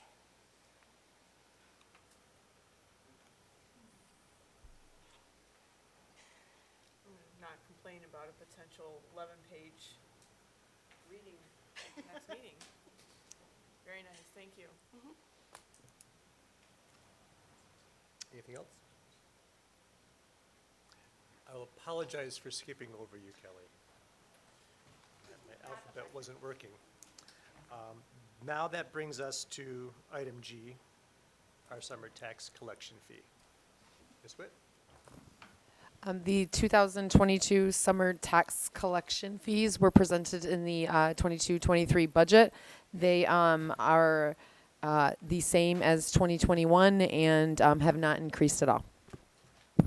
Good enough, thank you. Questions? Item H, night lock purchase. Yes, I'll take that one. The Safety Advisory Team is recommending that will be next meeting recommending the purchase of a door barricade device for use during building lockdown events. The purchase of these devices has also been reviewed with the Administrative Review Committee, which, as you know, includes members of our construction firm, Barton Mallow, and our engineering firm, IDS, as well as the Facilities Planning Committee. These devices will increase the security of our classrooms, offices, and other lockdown locations equipped with the device throughout the district. The selected device is the Nightlock Model 16002. The manufacturer is Taylor Brothers Door Lock, LLC, located in Mount Morris, Michigan. The district maintenance staff will install the majority of the devices. However, there are several complex installations that we will have the vendor install. The target date for completion of this security improvement is September 1, 2022. The purchase and installation pricing has been competitively bid through the TIPS Cooperative Purchasing System and is accepted by the Oakland Schools ISD Cooperative Contracts Network. A couple additional points. You may recall I've provided you with information that initially we've been talking about this in our safety advisory team for several months now. We did apply for the Michigan State Police Competitive School Safety Grant as our initial path to fund this project. We learned a couple weeks ago that we did not receive the grant. It wasn't surprising. They had received over $34 million in requests with only $10 million to allocate. And one of the factors which, if you've received the grant previously, you were essentially eliminated from consideration, and South Lyon did receive the grant back in 2018. But we had made the commitment to this purchase, so we'll be funding it through the school carryover funds as well as the district general fund. The district installation of the majority of the devices cuts the overall cost down considerably from about $105,000 to $62,000. The device that we're looking at works on both outward and inward opening doors. For an outward opening door, it can withstand a force of 1,600 pounds, and for an inward opening door, it can withstand a force of 2,000 pounds. It works on both metal and wood doors. Most of ours are a hollow metal door, but again, and then a purchase, I guess I wish I didn't have to bring, but a purchase that we feel is necessary to make our classrooms and buildings more secure in the event of such an event. So, any questions on? This is district-wide, K-12? Yes. ECC, K-12? Yes. And the devices, is there a plan, whether it's a formal plan or informal, of teaching the staff that occupies that room as to how to use it? How they're comfortable using it, how to release it? If there is an emergency that they do need to leave the room quickly, there's a way that they know quickly how to use the device? Yeah, we'll include that as part of our regular training at the beginning of the year. The devices are basically there's a bracket on the door and into the floor, and the device just simply drops down into the bracket and then into the floor. And it's held in a pocket nearby, and so we'd certainly put some rules around that. In my opinion, as a potential life-saving device, similar to how we respond to individuals who might tinker with a fire alarm. And so, quite honestly, it's important that our staff and students understand our safety practices and procedures and protocols. These aren't secrets, and that we know how to operate them, because it may be a student who is nearest the door and is dropping that device into place. And there is safety considerations based on the fact that if they're barricade in the room, but if police or fire need to get into the room, there is a way to disengage it from the corridor side. That is correct. There is a special tool for that, and we will be equipped with several of those per building. And also, when we put our numbers together initially, this device was not acceptable by code in certain size rooms, I believe with rooms with a capacity of over 50. That has since changed, so we have purchased additional devices. These are unit prices, so if you know, we have, as a committee, we put maps together.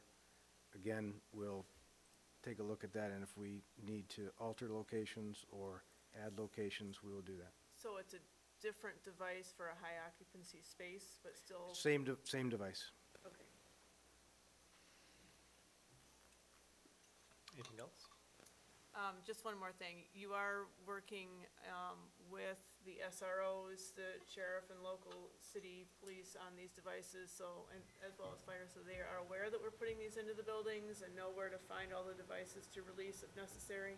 They will, absolutely, they are. We have law enforcement from the sheriff's office as well as South Lyon PD on our SAT team. Thank you.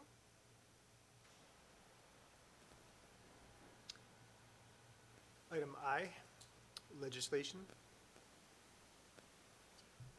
Is that back to you, Steve? It is. The only thing I have is the bills to eliminate the requirement to administer the ACT work keys as part of the state test were approved out of the Senate Education Committee, so they'll move to the full body, and that may be some administration that becomes law at some point in the not too distant future. We have some high school staff doing a happy dance with that.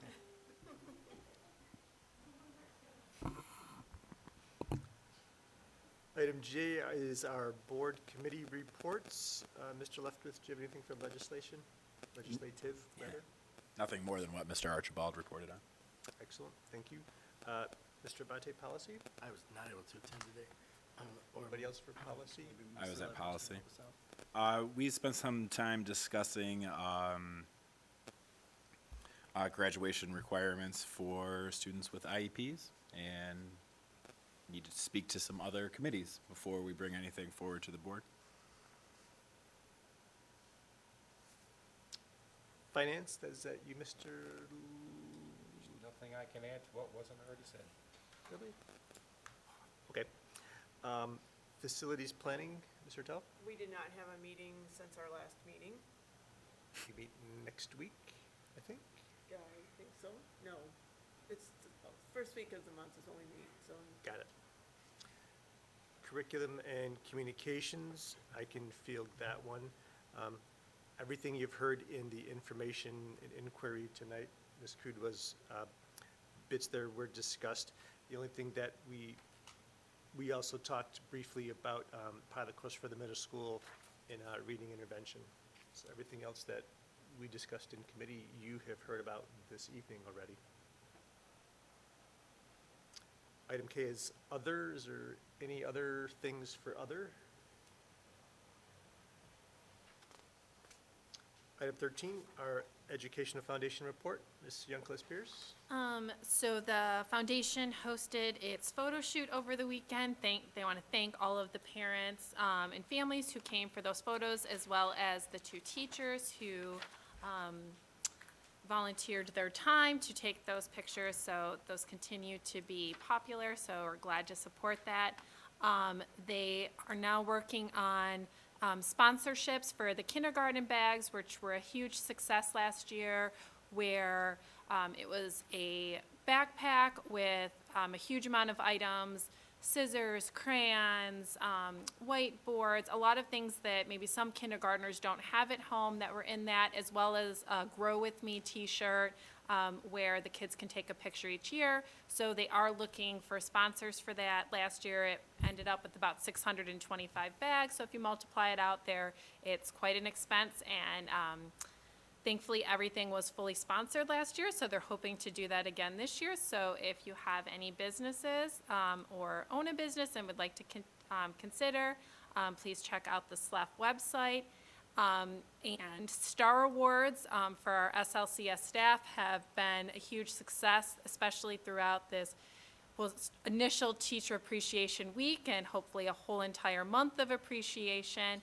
So those are $20, and it's a great way to recognize our staff and everything they do for the district and our students. Thank you. That brings us to item 14, public comments, our second and last opportunity. Anybody? Ms. Corvino?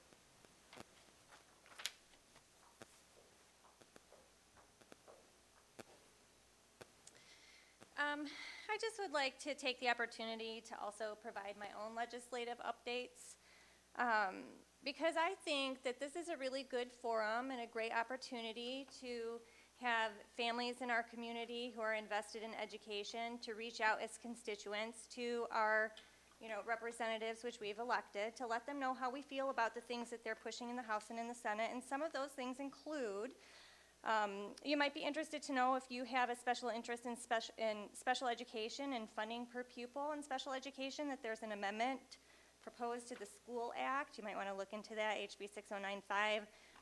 I didn't really read the whole thing very well, but it has something to do with, special ed kids who maybe can't come to school and aren't being counted on Count Day. So really, if that's an issue of importance to you, maybe you do want to look into that. There's a couple other things like House Bill 6050 to record school boards at meetings, which this school board doesn't seem to have a problem with. Our meetings are online. There's also a House bill to lower standards to help kids graduate, and also a Senate bill to match that regarding evaluation of teachers for the 21-22 school year. And then the last thing, because again, I'm very concerned about what I'm seeing in neighboring communities, and in particular Novi. I wasn't excited to hear their name blended with South Lyon. There's also a bill in the Senate to increase transparency and allow families access to textbooks that are being used in classrooms. And I get the point that things fizzle out and you don't want to bring everything to the table, but I think it's important that we know exactly what our senators and House reps are talking about, so we can tell them if we support them or we don't support them. So I just would encourage you to maybe, if any of those issues are important to you, to reach out to your representatives, or to just go to Michigan.gov and go through the Senate bills and the House bills. They're all listed online. You can sort them by education. You can see what's coming through yourself. Thank you. Thank you. Item 15, our correspondence this time around. We finally received Ms. Weimer's retirement letter, resignations, Mr. Hall and Ms. Thomas at East and CMS. We wish them well. Moving on. Donation for Hardy Elementary. And that's it for correspondence. Item 16, our meeting dates. We're down to 3, folks. 3 more. We see the light at the end of the tunnel. Item 7. Starts all over again. Until we do it all over again, right. Board comments as we wrap up this evening. Who would like to start? Mr. Tell, go for it. Sure, why not? Everybody looked away from me.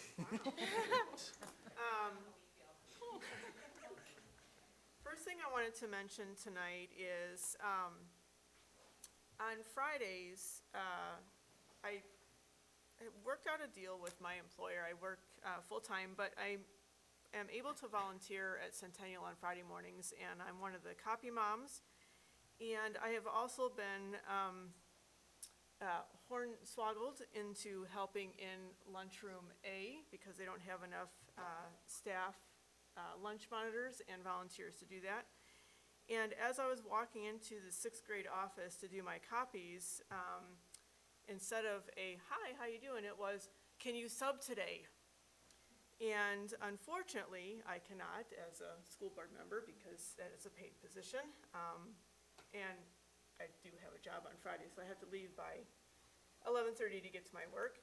So I would love if there was anybody in the district, the surrounding district, anybody that would love to work lunchroom, help out at the schools. I know every school across the district needs helpers everywhere. We need subs, we need helpers in the lunchroom, we need helpers on the playgrounds, we need, you know, if there's volunteers that can come in and help during the day, whatever it might be.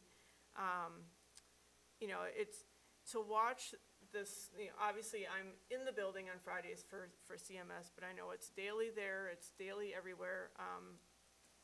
They're bringing in custodians to help out and monitor the lunchroom that's from a different building because they don't have enough people working in the lunchrooms to monitor the kids, which is really helpful at the middle school level. You know, sometimes you gotta wrangle the kids to sit and be quiet for a little while. So if there's anyone out there looking for a job, please, you know, it's just a couple hours a day, every day. You don't have to work every day. I know there's a couple people that only work a couple days, etc. So please apply. Food Truck Frenzy was tonight over at East as I was driving here and almost late to our earlier meeting because of the amount of traffic going to the Food Truck Frenzy and the amount of people there and the amount of trucks there this year was phenomenal. So hopefully the band had a great fundraiser with that.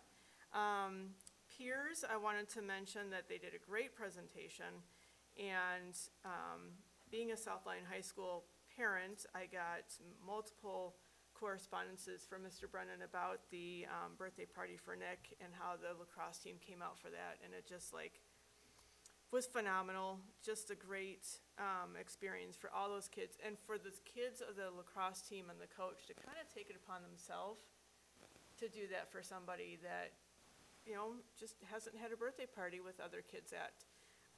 So I can't imagine being Nick's mom that must have been a phenomenal day for her, and to see her son so happy. And I've been to a couple of unified sports that the schools are doing. I think they're wonderful. I hope they keep doing that, and I hope there's more schools where they have a little bit of friendly competition. Another thing that the high schools did today, which I thought was fantastic, and I'm seeing a bunch of pictures popping up on social media, is Decision Day. So the high school kids wore or represented wherever they may be going next year, sweatshirt, as well as they have a picture taken with looks like a handwritten note of where they're going to school. I'm happy to say of the few social media, there are some up and coming teachers, as well as kids who have way more brain cells than I could ever imagine. I mean, some of these like neuroscience things going on that these kids are doing is phenomenal. So I think that's great. You know, for years we've always done, you know, who's going where for their athletic scholarships or athletic teams, and to do everybody participate in where they may be going and what they may be doing, whether it's professional, trades, college, etc., is fantastic.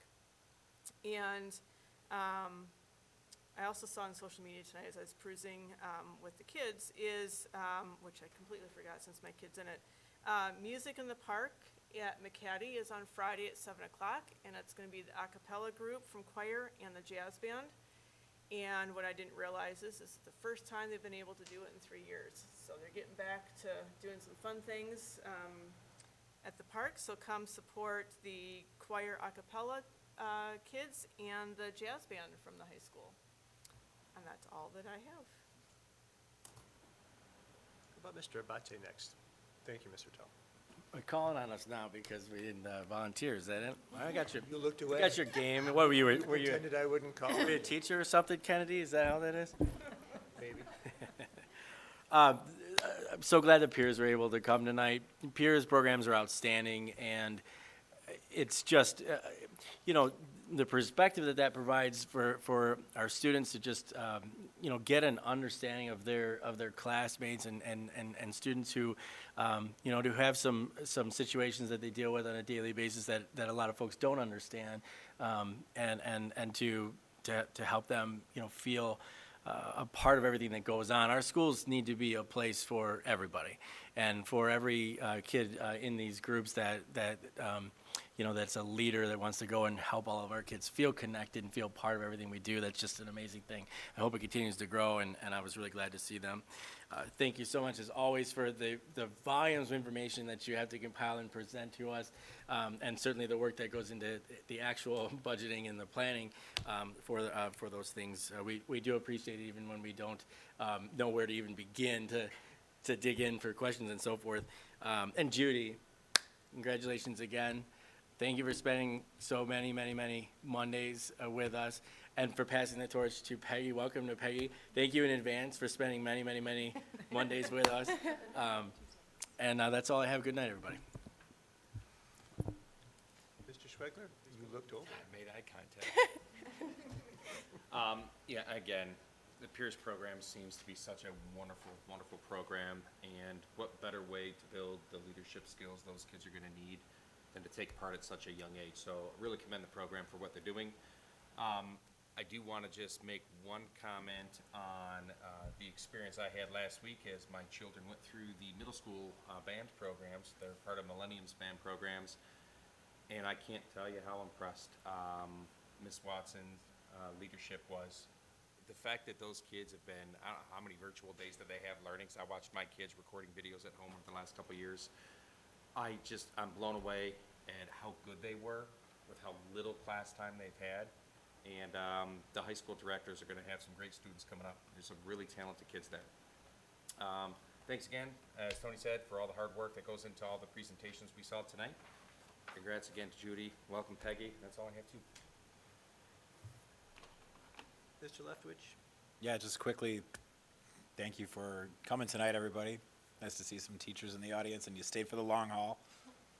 Impressive. And our administrators, our support staff, everyone have a safe Memorial Day.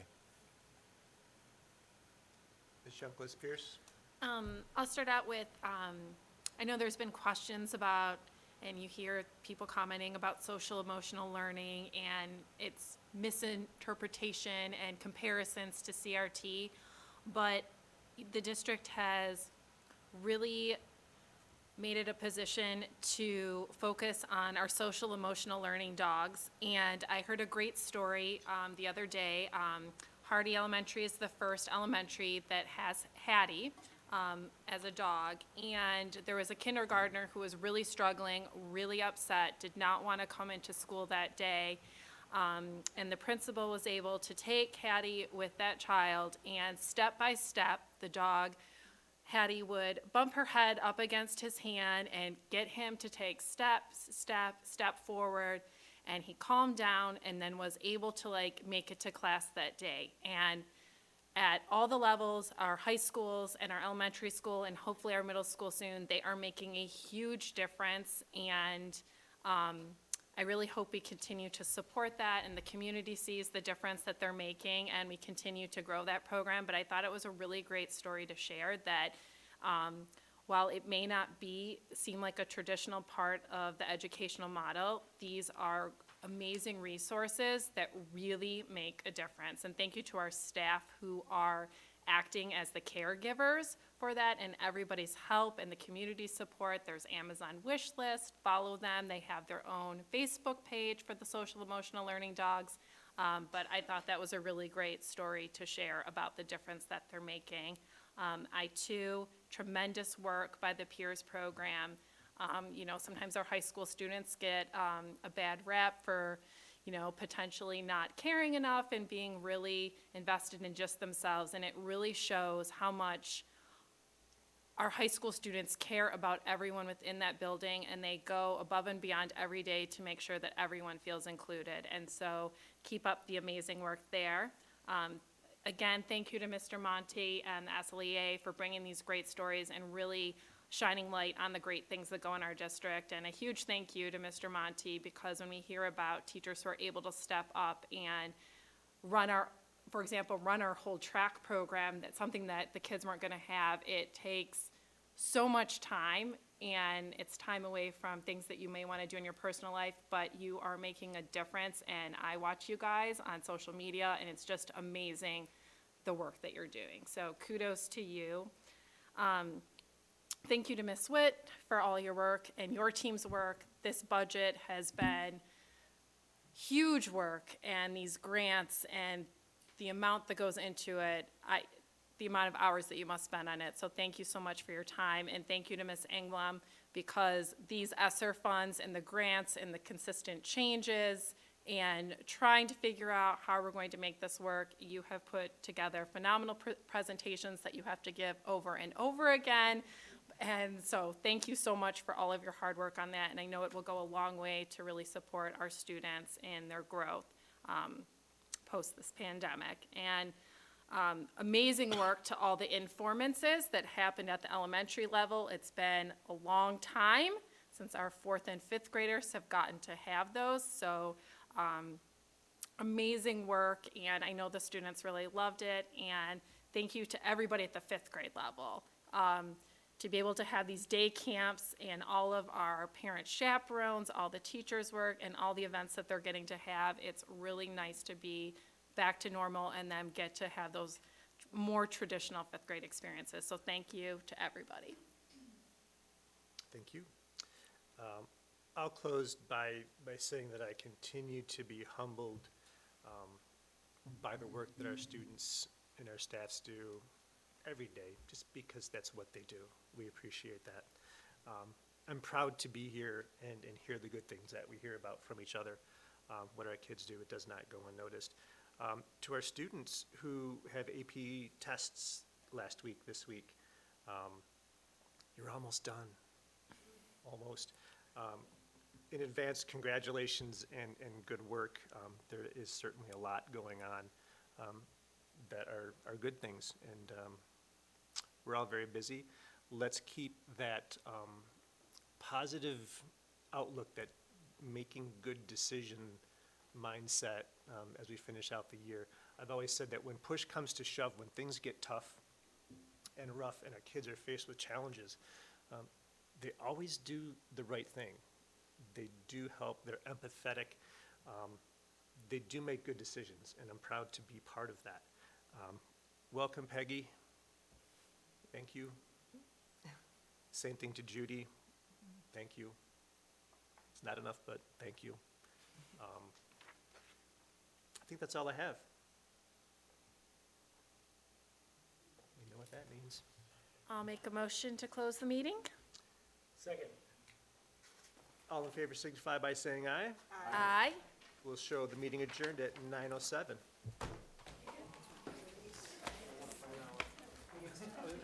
Who won that?